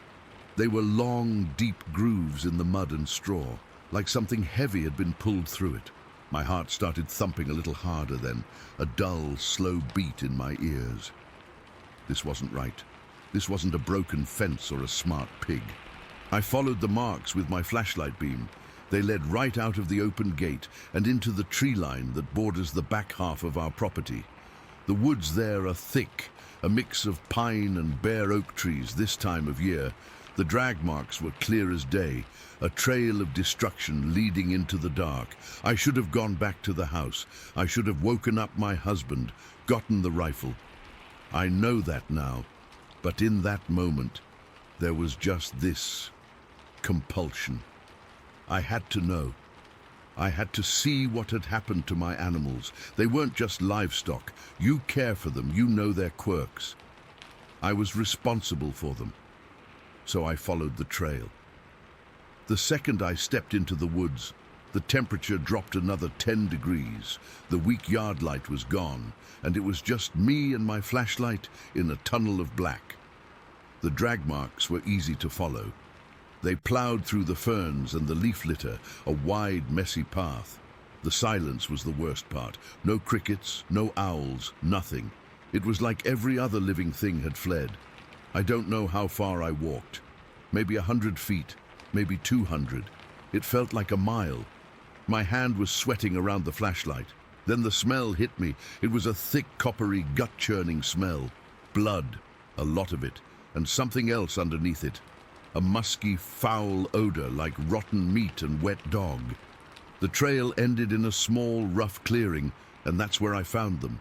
The 3 missing sows, or what was left of them. It's a sight that's burned into the back of my eyelids. I still see it sometimes when I close my eyes. They weren't just dead. They were taken apart. Torn apart is the only way to say it. Their bodies were ripped open, guts strewn around in the leaves, dark and glistening in my flashlight beam. The snow around them wasn't white anymore. It was a horrible, churned-up mess of red and brown. But the worst part, the part that made my legs go weak and my coffee come right back up my throat, was their throats. Their throats were just gone, ripped out. Not cut, not neatly. It was a brutal, savage tearing, and around the wounds, in the mud and on their hides, were these deep, gouging marks. Claw marks. They were huge. 4 parallel gashes, like something had just swiped a paw the size of my hand across their necks. I stumbled back, gagging, my whole body shaking. I dropped the flashlight and it spun on the ground, throwing crazy, leaping shadows all over the trees. For a second, I was blind in the flickering light, and the panic was absolute. I thought whatever did this was right there, watching me from the dark. I scrabbled for the flashlight, my fingers numb with cold and fear, and finally grabbed it. I swung it wildly around the clearing. Nothing, just the trees, standing there like silent witnesses. My breath was coming in ragged, sobbing gasps. I forced myself to look down, to look at the ground, besides the mess. That's when I saw the tracks. They weren't bear tracks. We have black bears in New Jersey, I've seen their prints. These were different. They were deep, sunk way down into the frozen earth, like whatever made them was impossibly heavy. They were big, longer than my boot, and wide. The shape was all wrong too. It wasn't a dog or a cat shape. It was almost like a giant human foot, but twisted, with a splayed-out front and these deep punctured holes where the claws dug in. 5 toes, I think. I was shaking too hard to count properly. I didn't stay another second. I ran back through the woods, branches whipping at my face, not caring about the noise, just wanting to get back to the light, back to the house. I burst out of the tree line and didn't stop running until I was back inside my kitchen, slamming the door shut and throwing the deadbolt, my back against it, like I could hold the whole world out. My husband came downstairs, pale and worried, asking what was wrong. I tried to tell him, but the words just wouldn't come out right. I was crying and shaking, just pointing towards the backwoods. He got the rifle and went out to look, even sick as he was. He came back white-faced, confirming everything I'd seen. We didn't know what to do. We called the local game warden. He came out, looked at the scene, looked at the tracks, and just shook his head. He said it looked like a bear, a big one, but he admitted the tracks were strange. He'd never seen anything quite like them. There wasn't much else he could do. It was just one of those things, he said. A predator. But it didn't feel like just one of those things. The next few days were a blur of fear. We reinforced the pens, put up extra lights, the memory of those pigs, the smell, the claw marks. It haunted me. I couldn't sleep. Every little noise from outside made me jump. The woods, which had always just been there, a part of our land, now felt like a wall hiding something terrible. Then, about a week later, the real terror happened. It was late afternoon, already getting dark. I was driving back from town in our old pickup truck, heading down the long, winding road that leads to our farm. It's a lonely road, lined with woods on both sides. I had the heater on, blasting warm air, trying to shake off the chill. I was coming around a bend, maybe a mile from our driveway, when I saw it. Movement, on the left side of the road. Something big and dark and moving faster than anything I'd ever seen. My foot slammed on the brake. The truck skidded a little on the gravel shoulder. It came out of the trees in a single, fluid motion. It wasn't running on all fours. It was upright, on two legs, but it was crouched low, with this powerful loping stride that ate up the ground. It was huge. I'm not good with estimating size, but it had to be 7, 8 feet tall, easy. Its body was covered in dark hair, like a shadow-given form. But the thing I remember most, the detail that is seared into my brain, was its tail. It had a long tail, not a stub like a bear, but a proper long tail that streamed out behind it as it moved. It was thick and muscular, and it seemed to help it balance as it powered across the road. It never looked at me. Its head was down, focused on its path. It crossed the 2-lane road in 3, maybe 4, of those massive strides. It moved from the woods on my left, across the asphalt, and vanished into the thicker woods on the right. The whole thing took maybe 2 seconds. It was just a blur of dark fur, impossible speed, and that terrifying tail. And then it was gone. I sat there, my hands locked on the steering wheel, my knuckles white. The engine was still running. I could hear the tick-tick-tick of the cooling engine and the frantic thumping of my own heart. My mouth was dry as dust. That was it. That was the thing that got the pigs, the size, the speed. There was no doubt in my mind. This wasn't a bear. This wasn't a person in a suit. This was a predator, a real, living, breathing thing that shouldn't exist, but did. I don't know how long I sat there. Eventually, I put the truck in gear and drove the rest of the way home, my eyes constantly scanning the tree line, expecting to see it standing there, watching me. After that, I never went out without a gun. My husband thought I was being paranoid, but he didn't see it. He didn't see how it moved. I started carrying his old shotgun whenever I did chores. The weight of it in my hands was the only thing that made me feel even a little bit safe. Things changed after that. The deer population on our land, which was always healthy, just plummeted. You'd hardly ever see them. We'd find kills sometimes, deep in the woods, the same kind of brutal, messy kills. Throats torn out, and sometimes we'd find those same deep, strange tracks. The fear never really left. It just became a part of life, a low-grade hum of anxiety that was always there, especially at night.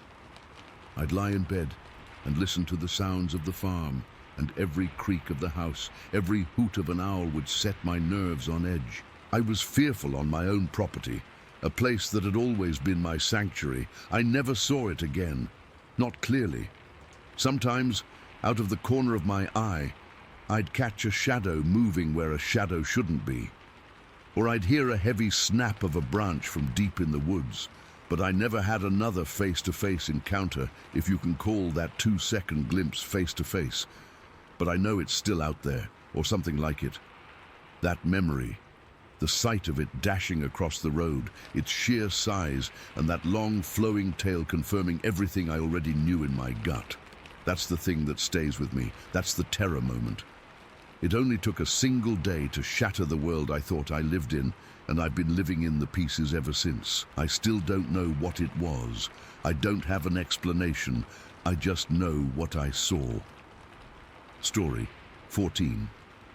All right, so this is something I've been turning over in my head for a while now, and I've only told a couple of people because, well, who'd believe me? But I need to get it out there because it's been eating at me ever since it happened. This was back in September of 2022. I'd decided to take a solo camping trip to this remote spot in South Carolina, way out in the wilderness where you can really lose yourself. I'd been feeling burnt out from work and life in general, and I just needed some quiet time alone. No phone service, no distractions, just me and the woods. I'd set up my camper in a small clearing near a creek, surrounded by mixed hardwood forest. You know, oaks, maples, that kind of thing. The air always smells damp and earthy there, especially in the evenings. That day, I'd spent most of the afternoon hiking around, just taking in the scenery. The leaves were starting to turn, with hints of red and gold peeking through the green, and the creek bubbled softly in the background. It was peaceful, the kind of place where you can forget about everything else for a while. As evening rolled in, I settled into my camper. It's a small, old thing, but it's cozy. Just enough space for a bed, a little table, and some storage. I'd brought a book with me, some thriller I'd been meaning to read, and I curled up on the bed with a lantern for light. The sun had set maybe an hour earlier, and through the window I could see the stars starting to come out. No moon that night, so it was pretty dark, but the sky was clear and the starlight was enough to cast faint shadows. I was maybe 20 pages into my book when I heard the first sound. At first it was just a faint tapping on the roof of the camper, like a twig or something lightly brushing against it. I didn't think much of it. In the woods you hear all sorts of noises, squirrels, birds, the wind, but then it changed. The tapping got a bit louder and it started to sound deliberate, like someone was tapping in a pattern. Not random, but rhythmic, almost like a code. Tap, tap, tap, pause, tap, tap. My heart started to pick up a little. I set my book down and just listened.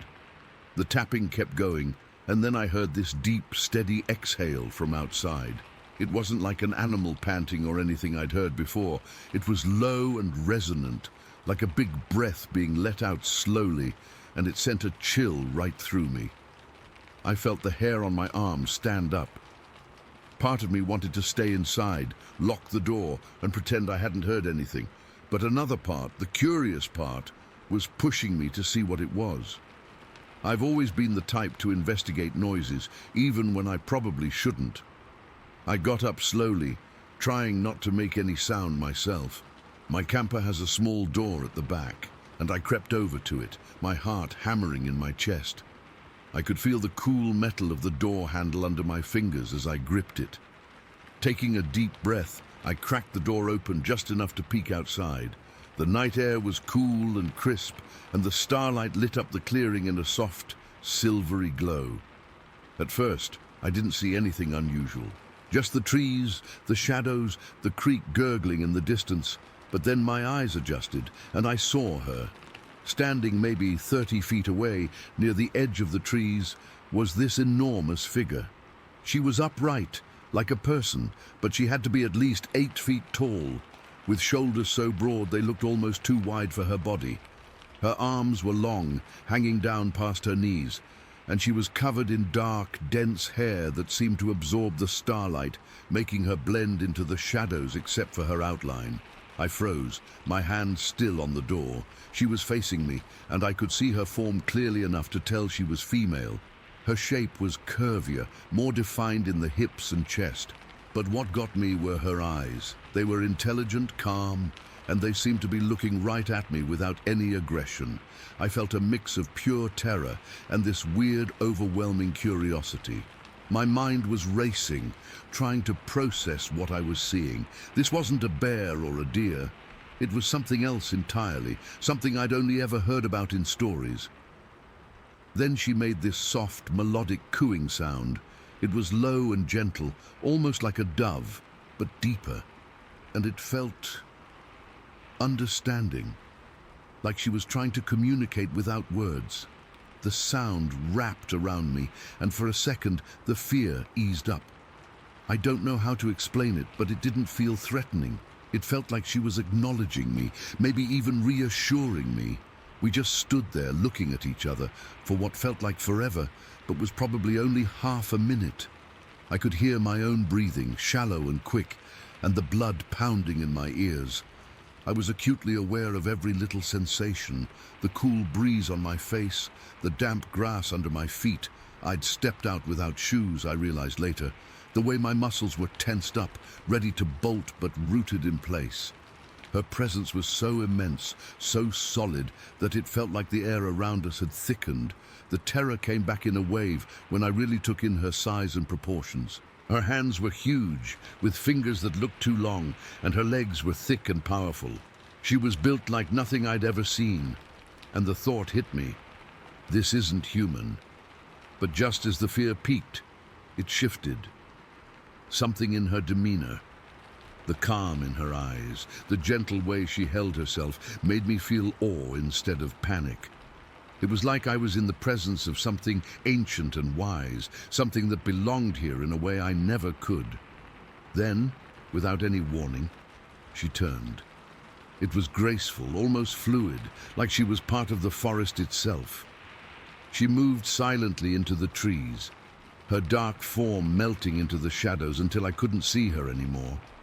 The only sound left was the faint crunch of footsteps fading away, and then nothing. Just the normal night sounds, crickets, the creak, the rustle of leaves.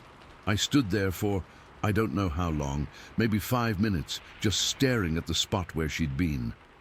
My heart was still racing, but now it was mixed with this profound sense of wonder.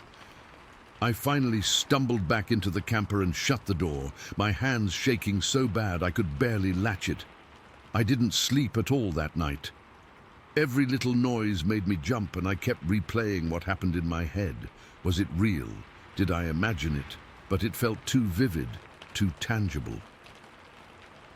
When dawn started to break, the sky turning from black to grey, I forced myself to go outside again. The air was cool and moist, with dew covering everything. I walked over to where she'd been standing, and that's when I saw them. The footprints. They were huge, about 17 inches long and deep, like whatever made them was heavy. The shape was distinct, with a broad heel and toes that splayed out. I knelt down and touched one. The soil was soft from the creek nearby, and the impression was clear. I even pulled out a tape measure from my camper to check. 17 inches exactly. That's when it really hit me. This was proof I wasn't crazy. I spent the rest of the morning packing up my stuff, my mind swirling with thoughts. I felt humbled, like I'd been given a glimpse into something most people never see.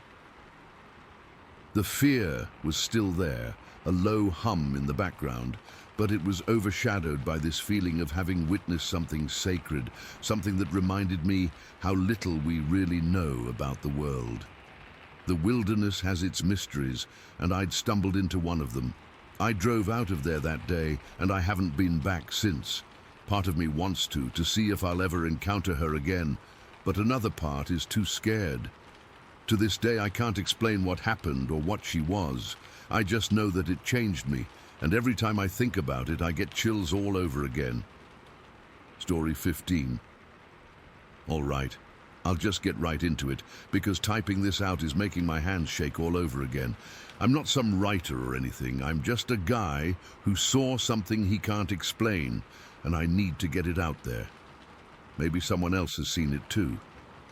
Maybe I'm not crazy. It was a Tuesday night, last September. The kind of September where summer is clinging on by its fingernails, and the air is still warm, but has that little bite of something colder coming. My sister and her husband were driving me back home to Concordia, Kansas. I'd been staying with them for a few days in Salina, helping him fix up an old pickup truck he'd bought. We were on Highway 24, a road I've driven 100 times. It's a straight shot through flat land and farmland, the kind of road where you set the cruise control and just zone out for an hour. It was already dark, probably around 9 o'clock. The kind of dark you only get out in the country, where the only light comes from your own headlights, and the stars are so bright they look fake. I was in the passenger seat. My sister was driving, her husband was in the back, half dozing. The radio was on low, some country station fading in and out. We were talking about nothing, just the usual stuff, work, family, what we were going to do over the weekend. It was so normal, it's almost painful to remember now. We were a few miles east of Concordia, just past where the land dips down a little. The corn on either side of the road was high. I mean really high. It was harvest time, so it was well over 8 feet tall, a solid wall of greenish black in the darkness. My head was leaned against the cool window, just watching the dashed yellow line zip by under the headlights, and then something moved. It wasn't in the road yet, it was in the cornfield on the right. I saw the tops of the stalks sway, not from the wind. There was no wind, but from something big moving through them fast. It was coming straight for the road, parallel to us for a second. My brain tried to file it away as a deer. We get a lot of deer out here. You see their eyes reflected in the headlights and you tap the brakes, but this was different. The movement was heavier, more deliberate. The corn wasn't just rustling, it was being shoved aside, stalks cracking. "Whoa, what's that?" I said, sitting up straight. My sister glanced over. "Probably a deer, Mike. Relax." But I couldn't relax. My heart was already starting to thump a little harder in my chest. This felt wrong. Then it reached the edge of the field, right where the ditch meets the gravel shoulder. And it came out. It wasn't a deer, it was massive, I mean just unbelievably huge. The shape of it in that split second as it left the corn was like a gorilla. That was my first insane thought. A gorilla. But it was bigger than any gorilla I'd ever seen on TV. It was built like a powerlifter, all shoulders and thick tree trunk legs. Its fur, it had to be fur, was a dark, shaggy brown.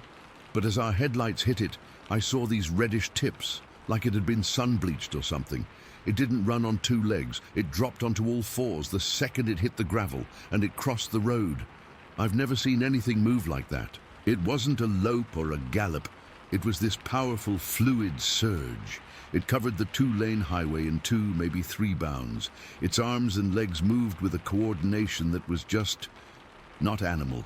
Not like a bear or anything. It was too smooth, too efficient. There was a raw power in that movement that made the air feel thick. It happened so fast. My sister gasped, and her hands tightened on the wheel. Her husband in the back sat up. "What the hell was that?" he mumbled, voice groggy with sleep. But I couldn't answer. My eyes were locked on the thing. It had reached the other side of the road and was starting to climb the shallow ditch into the cornfield on the left. And then it did something that sent a cold jolt straight down my spine. It stopped at the top of the ditch, and it stood up. It rose onto its hind legs, slow and deliberate, like a man getting out of a chair. And it just kept going up and up and up. It was taller than the corn. The corn was 8 feet tall, easy, and this thing stood a good foot or 2 above it. It had to be 9, 10 feet tall. I felt my jaw go slack. I couldn't process it. The sheer size of it was like a physical pressure in the car. It turned its upper body just slightly, and I knew it was looking at us. I couldn't see its eyes. Its face was shadowed, just a darker patch in a dark shape. But I felt its attention. You know how you can feel when someone is staring at you from across a room? It was like that, times 1,000. It was an intelligence. It wasn't just a dumb animal looking at a noisy metal thing. It was assessing us. It saw the car. It saw us inside. Its build was... impressive isn't the right word. It was terrifying. Its legs were thick, like pillars, covered in that same dark, matted hair. For a split second, as it had crossed the road, I'd seen its feet. They were dark grey, almost black, and they weren't paws. They were like huge, wide, flat feet with toes. They slammed into the asphalt with a solid, heavy sound I could hear even over the engine and the radio. The body language was what got me. It didn't hunch. It didn't look scared. It just stood there, towering over the corn, and looked back at us. It was calm, completely in control. I got the distinct, chilling feeling that we were the curiosity, the intruders in its world. Not the other way around. My sister had started to slow down. Her foot was coming off the gas. I think she was just in pure shock, her brain trying to catch up with what her eyes were seeing. "Don't stop," I said. My voice came out as a croak. It was dry, tight with fear. "What is it?" she whispered, her eyes wide, glued to the rearview mirror now. "Just don't stop. Keep driving. Now." I put my hand on the dashboard like I could push the car forward. "Mike, what was that?" her husband asked, now fully awake and leaning forward between the seats. I finally tore my eyes away from the rear window and looked at my sister. The car was still slowing. "It's a Bigfoot," I said. The word felt stupid and ridiculous coming out of my mouth, like I was a kid telling a campfire story. But there was no other word for it. Just drive. Please. We don't have anything. No gun. Nothing. That snapped her out of it. Her husband fell silent. The reality of our situation hit all three of us at once. We were in a flimsy sedan on a deserted country road at night, and something that looked like it could tear the doors off with its bare hands was standing 50 yards behind us, watching us go. She pressed the accelerator, the engine whined a little, and we picked up speed. I couldn't help myself. I twisted in my seat, kneeling, and looked out the back window. It was still there, just a massive, dark, upright silhouette against the slightly less dark sky, standing in that sea of corn. It was still watching us. I could feel its gaze, even as the distance grew. Then, as we rounded a gentle curve in the road, the corn and the thing were swallowed by the darkness. Nobody spoke for a full minute. The only sound was the hum of the tires and the staticky country music. My heart was hammering against my ribs so hard, I thought I was going to be sick. My hands were trembling. I clenched them into fists to make it stop. But it didn't work. My sister was the first to break the silence.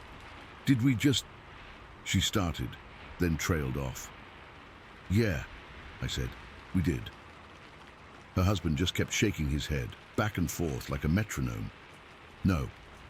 No way. That had to be a bear. A really big bear." "Bears don't stand 10 feet tall," I said, my voice a little steadier now. "And they don't move like that. They don't look at you like that." "Like what?" my sister asked, her voice small. "Like it was thinking," I said. The memory of that feeling, of being seen and understood by something that wasn't supposed to exist, made a fresh wave of cold sweat break out on my back. We drove the rest of the way to Concordia in near silence. The normal world outside the windows, the distant lights of farms, the water tower, looked alien now. The world had just gotten a lot bigger and a lot stranger. We pulled into my driveway and just sat there for a moment with the engine running. "We can't tell people," her husband finally said. "They'll think we're nuts." "I know," I said, and I did know. Who would believe us? 3 sane, normal people claiming they saw the legendary Bigfoot just outside of Concordia, Kansas. We'd be a joke. We said our goodbyes, quiet and strained. I got out and went inside my dark, quiet house. I didn't turn on the lights. I just went to the kitchen and poured a glass of water with hands that were still shaking. I stood at the sink, looking out my kitchen window into my own backyard, which suddenly felt exposed and vulnerable. Every shadow looked like a hulking shape. Every rustle of the trees in the breeze made my heart skip. I wasn't just scared. The fear was there, a cold knot in my stomach that hasn't entirely gone away since.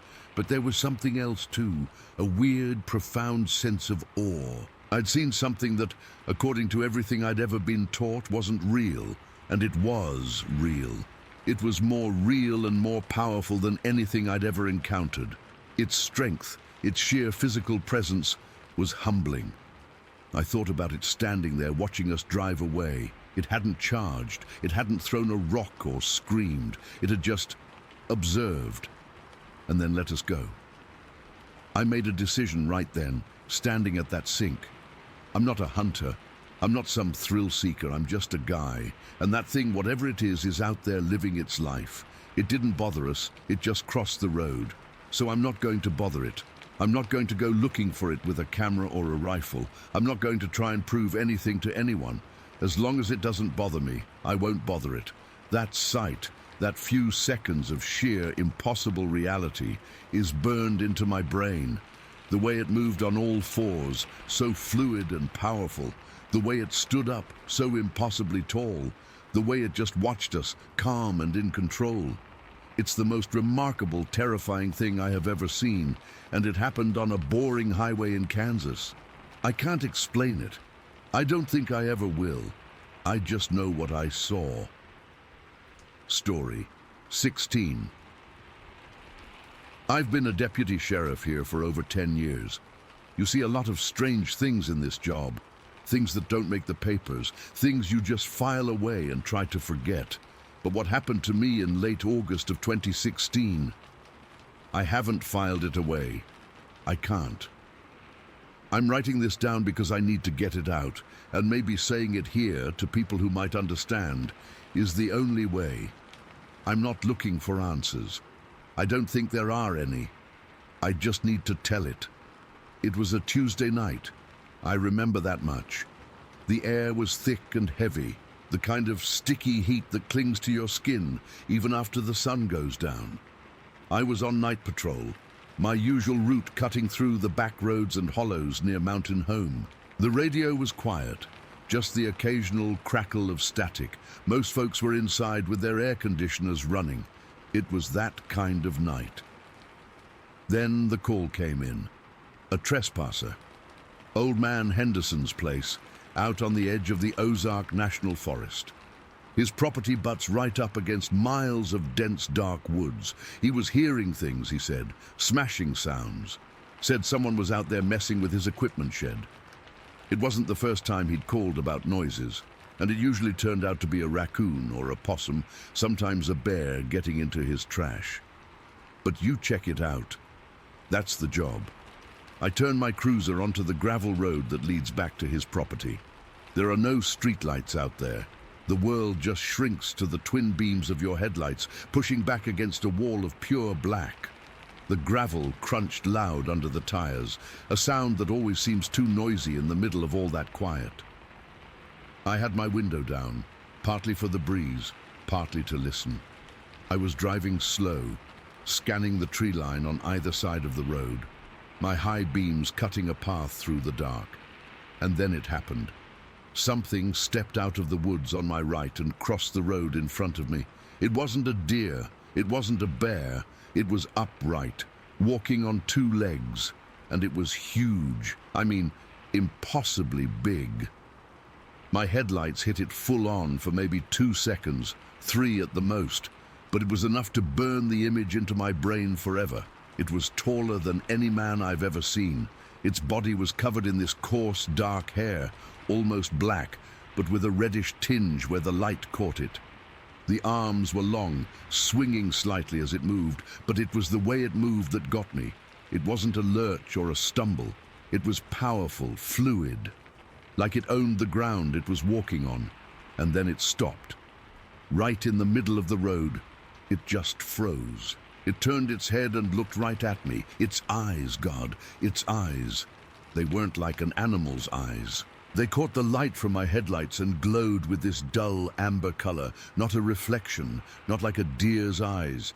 It was like there was a light inside them, a low, smoldering fire. In that split second, I felt this jolt, like ice water dumped down my back. My foot slammed on the brake, but the car was already rolling to a stop. We were just staring at each other, me inside my car and this thing standing in the road. Then it was gone. It didn't run. It just took one long, smooth step off the road and vanished into the thick trees on the left. It moved so fast, just melted into the shadows. 1 second it was there, the next it was nothing but darkness. My heart was hammering against my ribs so hard I could feel it in my throat. I sat there for a full minute, maybe more, just gripping the steering wheel, my knuckles white. My training kicked in, that automatic pilot that takes over when your brain can't process what it's seeing. Breathe, assess the situation. A trespasser. That's what I was here for. But that was no trespasser. I put the car in park and got out. My legs felt weak, like they weren't entirely connected to my body. The air was still and quiet. Too quiet. All the usual night sounds, the crickets, the frogs, they'd all gone silent.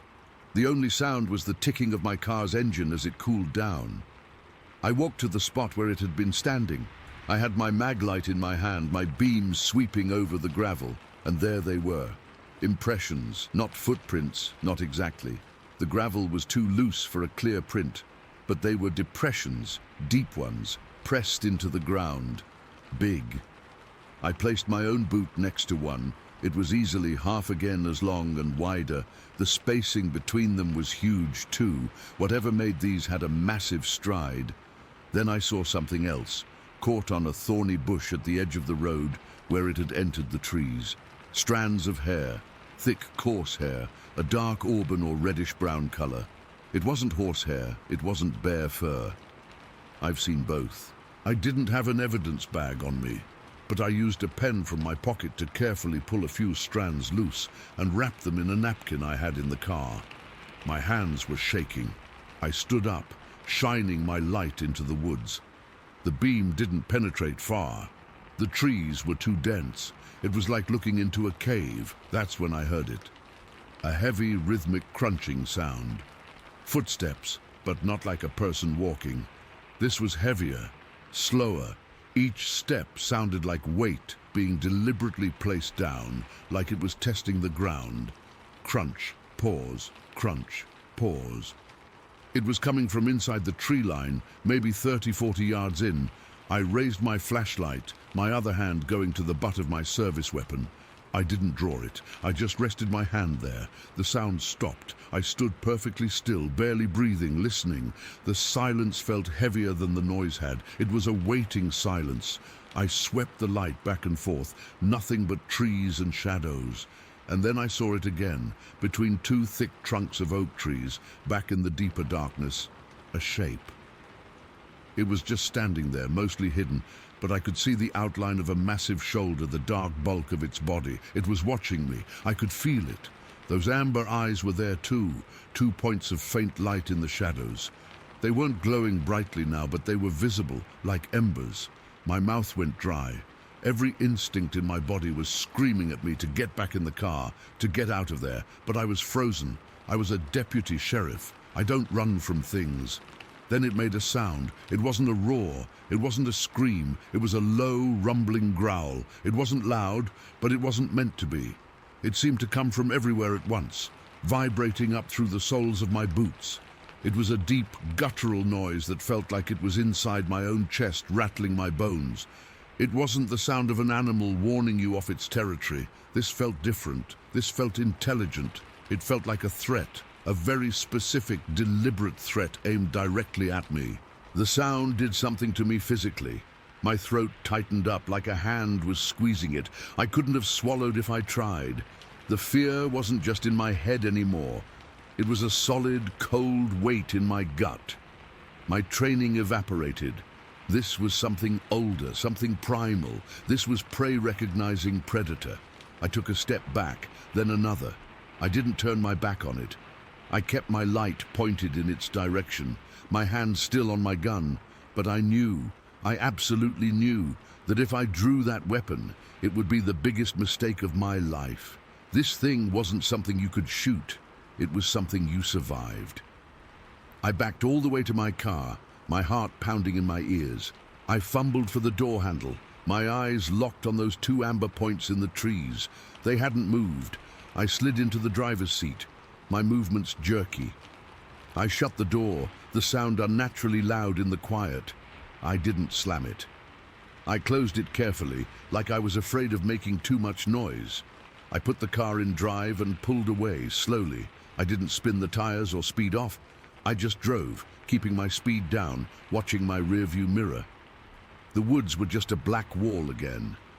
No eyes, no shape. I drove for about 5 minutes before I pulled over again, my hands shaking so bad I had to grip the wheel to steady them. I picked up my radio mic. My thumb was on the button. I could call it in. Reporter What? A large animal? A suspicious person? What would I even say? I put the mic back. I couldn't. Who would believe me? I'm a deputy with a clean record, but this would sound like craziness. They'd think I'd been in the sun too long or something. I'd be a joke, so I didn't call it in. I just sat there in the dark, trying to get my breathing under control, but I couldn't just leave it. I had to know. I had to see if there was anything else. After about 20 minutes, I turned the car around and drove back. I didn't go all the way to the spot.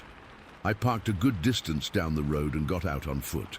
I wasn't going deep into the woods, no way, but there was a small creek bed that ran parallel to the road about 100 yards in. I thought maybe, if it had crossed there, I might find something more. I moved as quietly as I could.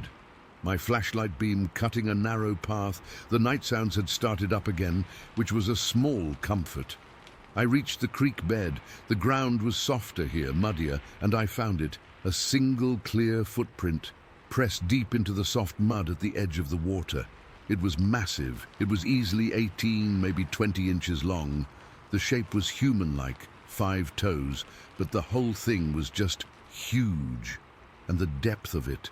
This thing was heavy, unbelievably heavy.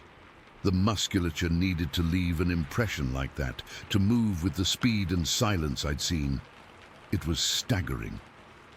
I looked at that print for a long time. I took a picture with my phone, but I knew it wouldn't do it justice. It was the context, the sheer power it represented. This wasn't some lost hiker or a prankster in a suit. This was a living, breathing creature, and it was aware.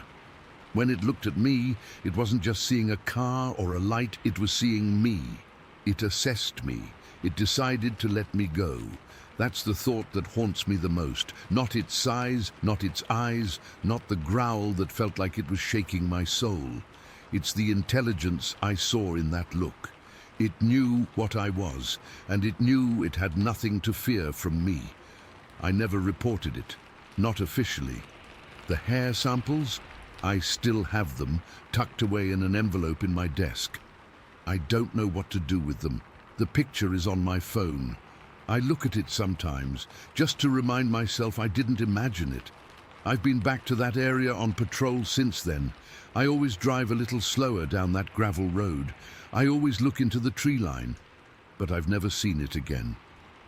Part of me is relieved. A bigger part of me is terrified that one night I will, and next time that low growl might not be a warning. It might be the last thing I ever hear.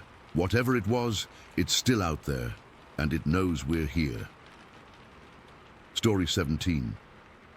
It was a Thursday, I think. Late, maybe 1 in the morning. I was on duty at the main gatehouse, and I stepped outside for a cigarette. The air was thick and humid, the way it gets here in late August, and the night was dead quiet, except for the usual buzz of insects. I remember leaning against the brick wall, just taking a drag, when I heard it, a heavy rustling from the tree line about 50 yards away. Not like a deer or a raccoon, something bigger. It sounded like something pushing through the underbrush, snapping small branches. I froze mid-puff, my heart suddenly thumping in my ears. I turned my head toward the noise, and as soon as I did, it stopped. Just like that. Complete silence. The hair on my arms stood up. I've been doing this job for 3 years, and I know the normal night sounds. This wasn't normal. It was too heavy, too purposeful. I stood there for a full minute, barely breathing, straining to hear anything else. Nothing. Just the hum of the distant highway and the crickets. But the silence felt wrong, like something was holding its breath, waiting. I couldn't just ignore it. Protocol says to call it in if something seems off, so I went back inside the gatehouse, my skin crawling, and radioed for a vehicle patrol. The other officer on duty, this guy who's been with the company a little longer than me, came over in the patrol car. I met him outside, and I could tell he thought I was maybe spooking myself. He had that half smile, like another false alarm. But I told him what I heard, and he agreed to check it out with me. We walked over toward the tree line, both of us using our flashlights. The beams cut through the dark, making the shadows jump. The ground was soft from recent rain, and our boots sank a little in the mud. We got to the edge of the woods, and that's when we saw it, a pine branch freshly broken. It wasn't just snapped, it was torn, like something had grabbed it and ripped it off the tree. This thing was thick, maybe 3 inches in diameter, and it was just lying on the ground, the break still wet with sap. I remember the smell of pine and damp earth, sharp and clean. My partner whistled low. Nothing small did that, he said, and his voice was quiet, all the earlier amusement gone. We shined our lights deeper into the trees, but the beams didn't reach far. The woods get dense quickly, sloping down toward marshland. That's when we heard it again, a faint rustling moving away from us. It wasn't loud, but it was deliberate, like something big was retreating, stepping carefully. We both stood there, listening as the sound faded into the distance, toward the swampy area. Then everything went quiet again, but this time the quiet felt heavy, charged. We didn't say much after that. He got back in his car and I went to the gatehouse. We didn't write up a formal report because what would we say? Heard something? Found a broken branch? It sounds stupid, but I couldn't shake the feeling that we'd disturbed something that didn't want to be seen. Things settled down for a few days. I tried to tell myself it was probably a bear, even though black bears around here aren't common and usually avoid populated areas. It didn't feel like a bear. The way that branch was torn, the way the movement stopped the second I turned, it felt intelligent. I started paying more attention to the tree line during my shifts, my neck constantly prickling. Then came the night of September 1st. I remember the date because it stuck in my head. It was a Friday, 2:30 in the morning. I was outside again with the same officer, both of us taking a quick break near the parking lot. The air was cooler that night, a slight breeze cutting through the humidity. We were just talking about nothing, the usual stuff, work, sports, when the alarm from one of the storage buildings across the lot started blaring.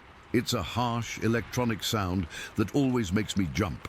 He sighed and said he'd go check it out. I nodded, staying put to keep an eye on the main gate.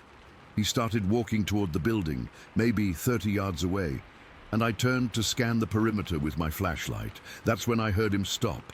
I glanced back, and he was frozen solid, his whole body rigid. His flashlight was pointed across the parking lot, his hand trembling so bad the beam was shaking. "Look at that," he said, and his voice was a strangled whisper, like all the air had been squeezed out of him. I followed his gaze, but I didn't see anything at first. Just the empty parking lot, the dark shapes of parked cars, the distant tree line. "What? I don't see anything." He didn't move, didn't even blink. "There," he hissed, his eyes wide, fixed on something moving near the far edge of the lot. It's huge."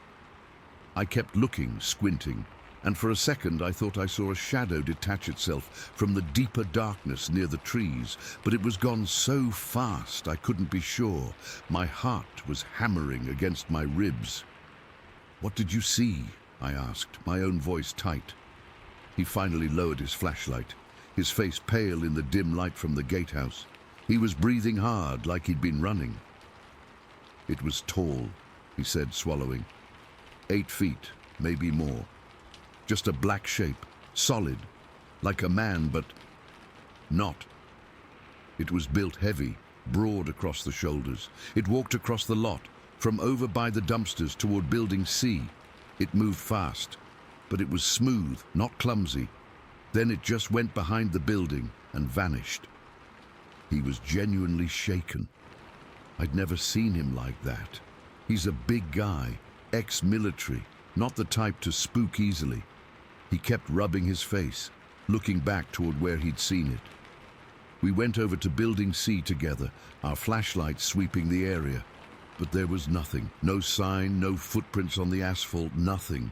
The alarm had stopped too, probably a fault. We stood there in the silence, and the normal night suddenly felt full of hidden eyes. We didn't talk about it for the rest of the shift. What was there to say? We both knew what he'd seen, and we both knew it wasn't human. The rest of the night dragged on, every little noise making me jump. When the sun finally came up, it was a relief, but the dread stayed with me. A couple days later, I was talking to another officer, one who covers a different sector a mile or so east of us. I didn't bring up what happened, but he started telling me about this resident he'd spoken to, an older guy who lives near one of the lakes. This resident said he'd seen something several times now, always around dusk. He described a large, dark creature climbing out of the lake and walking into the woods. Not a bear, not a man, just a big, dark shape, moving on two legs, disappearing into the trees. Hearing that, my blood went cold. It connected everything. The noises near the marsh, the broken branch, the thing my partner saw. This wasn't just our sight. It was moving through a whole area, using the waterways and woods. The thought of something that big, that stealthy, living, that close to where people live and work, it's terrifying. Since that night, I can't shake the feeling of being watched. Every time I step outside for a smoke, I keep my back to the wall, my flashlight in my hand. The dark spaces between the trees look different now. They feel occupied. I keep thinking about that branch, torn with so much force. I keep seeing the pure fear on my partner's face, and I keep wondering what it was, what it is, that's out there in the dark, moving through our world without leaving a trace. I don't have an answer. I just know I felt safer before, when the night was just the night, and not something hiding in it. Story 18. It was probably around 10 o'clock at night when it all went down. The sky was completely overcast, so there was no moon or stars, just this thick darkness that felt like it was pressing in on you. The highway was pretty empty. A car would pass every now and then, but for the most part, it was just us and the long, straight road ahead. I remember feeling a little on edge because Kansas at night can be creepy as hell, with all those open fields and nothing around for miles. But I brushed it off. I've driven through there plenty of times, and it's usually just boring. Then I saw my friend's brake lights flash, and he pulled over onto the shoulder. I followed suit, pulling up behind him. When I got out of my truck, the cool night air hit me, and I could hear crickets chirping like crazy. My friend was already out, staring at his front left tire. Flat tire, he said, sounding pissed. Just perfect.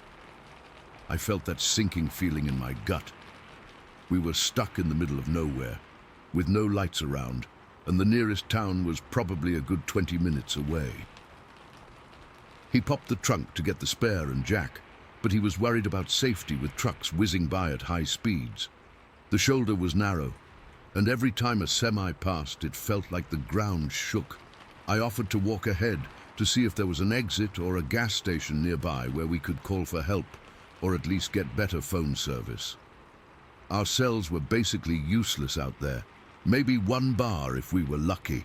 He agreed, so I grabbed my walkie-talkie from the truck and started walking along the shoulder. The gravel crunched under my shoes with every step, and the wind was picking up, making me shiver a little. I could smell damp earth and maybe a hint of manure from the fields nearby. It was dead quiet except for the occasional hum of a distant car and those damn crickets. I walked for what felt like 10 or 15 minutes, though it was probably less. The highway curved slightly, and I came to a slope that dipped down toward a pasture. There was a barbed wire fence running along the edge, and beyond it, just endless darkness, probably corn or soybean fields. But in the night, it all blended into one big black void. My eyes were adjusted to the dark, but it was still hard to see much beyond the glow of my flashlight, which I didn't have because I'd left it in the truck like an idiot. I was relying on the faint light from the highway and my own night vision. That's when I noticed something moving near the fence.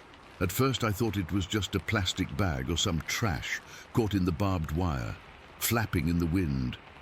But as I got closer, maybe 30 feet away, I realized it wasn't flapping. It was moving deliberately, like it was digging or scratching at the ground.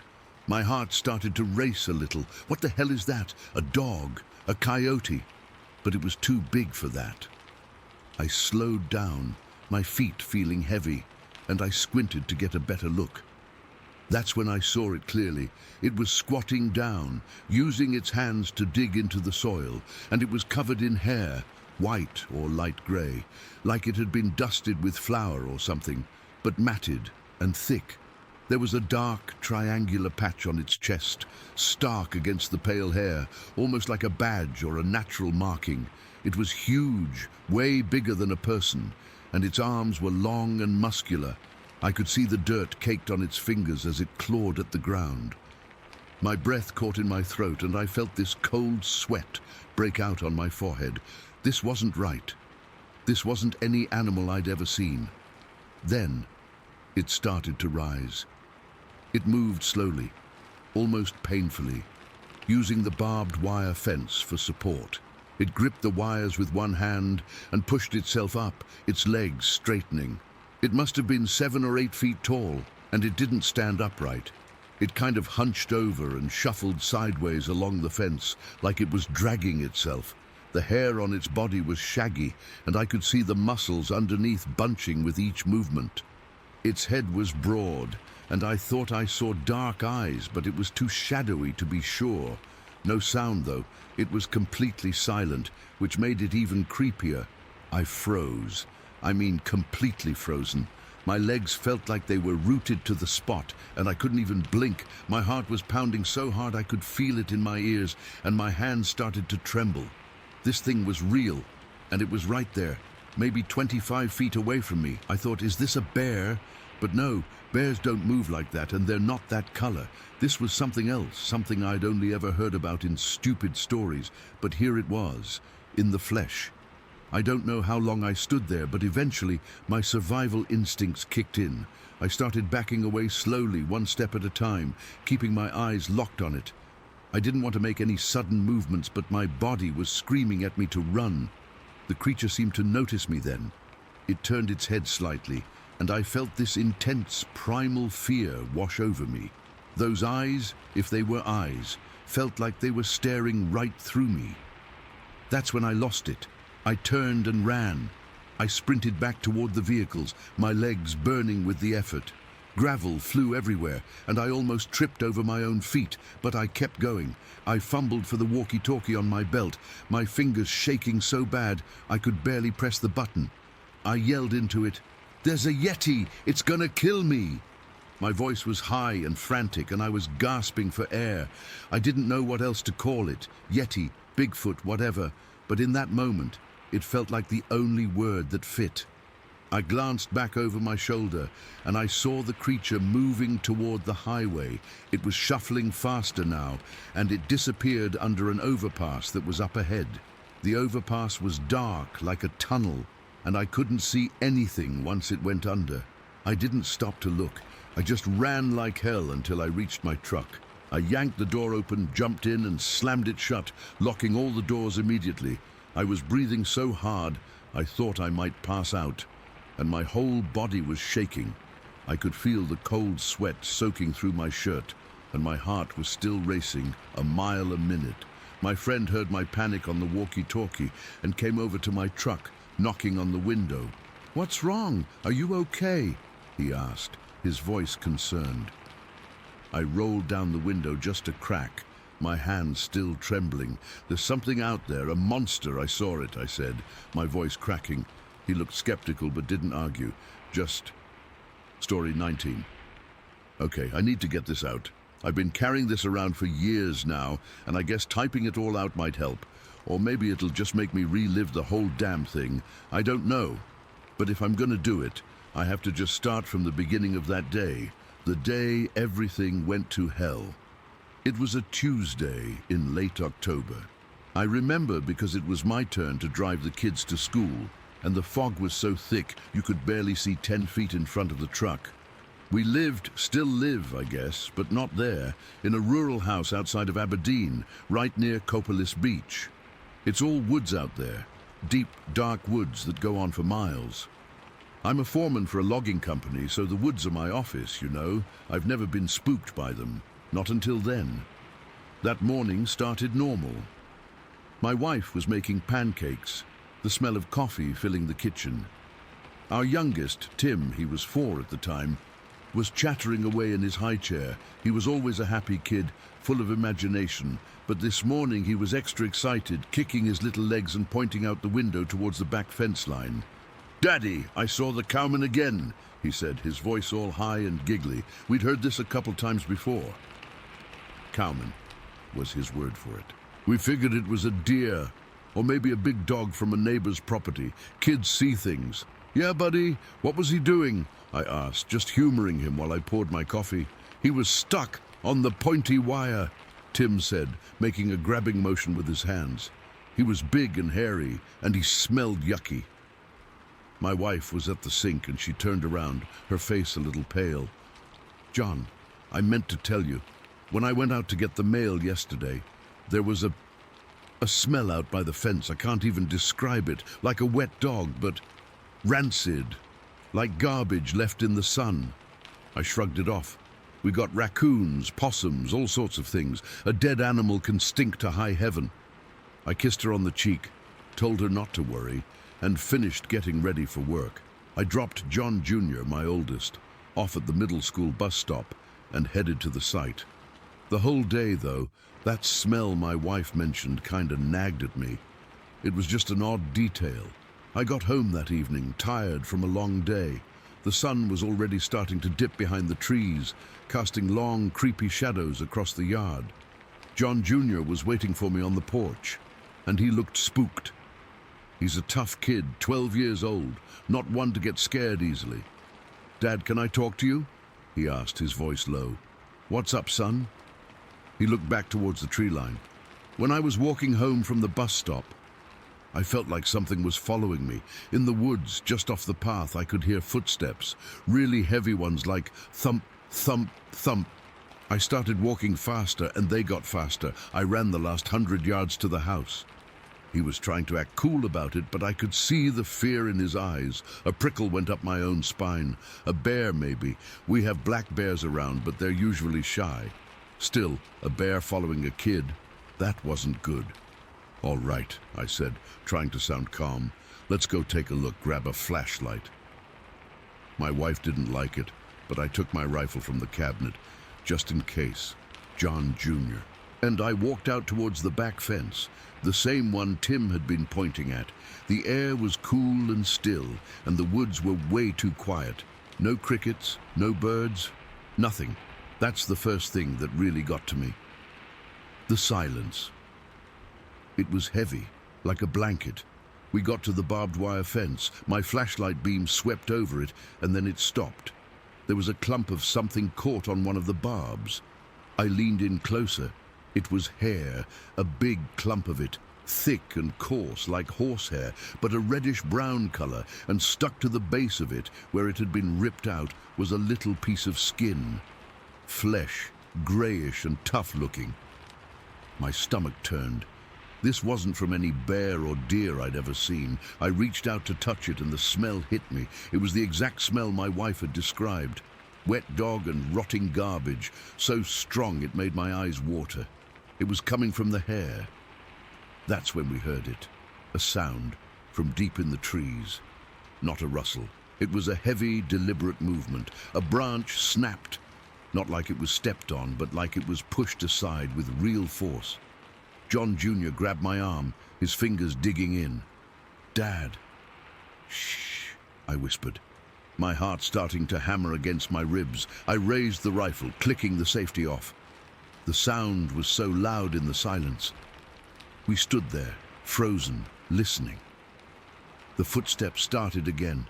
Thump, thump, thump. They were getting closer, moving through the underbrush.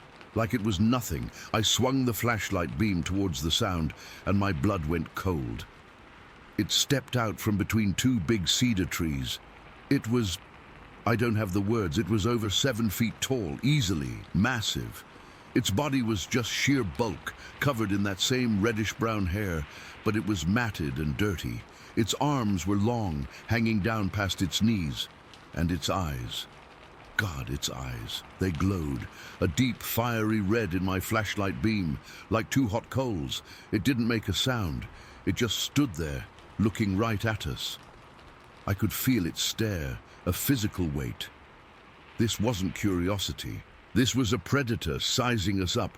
Then it moved. It didn't run, it lunged. It was so fast, a blur of dark muscle. It came right for the fence, and as it did, it swiped an arm at a young alder tree nearby.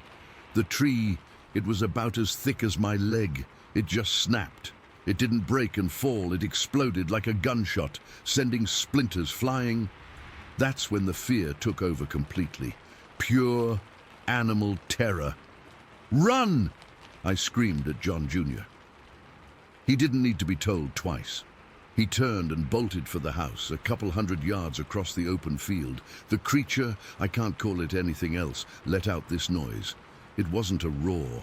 It was this deep, guttural growl that seemed to vibrate in my chest, and it went after him. I raised my rifle and fired twice into the air. The shots were deafening.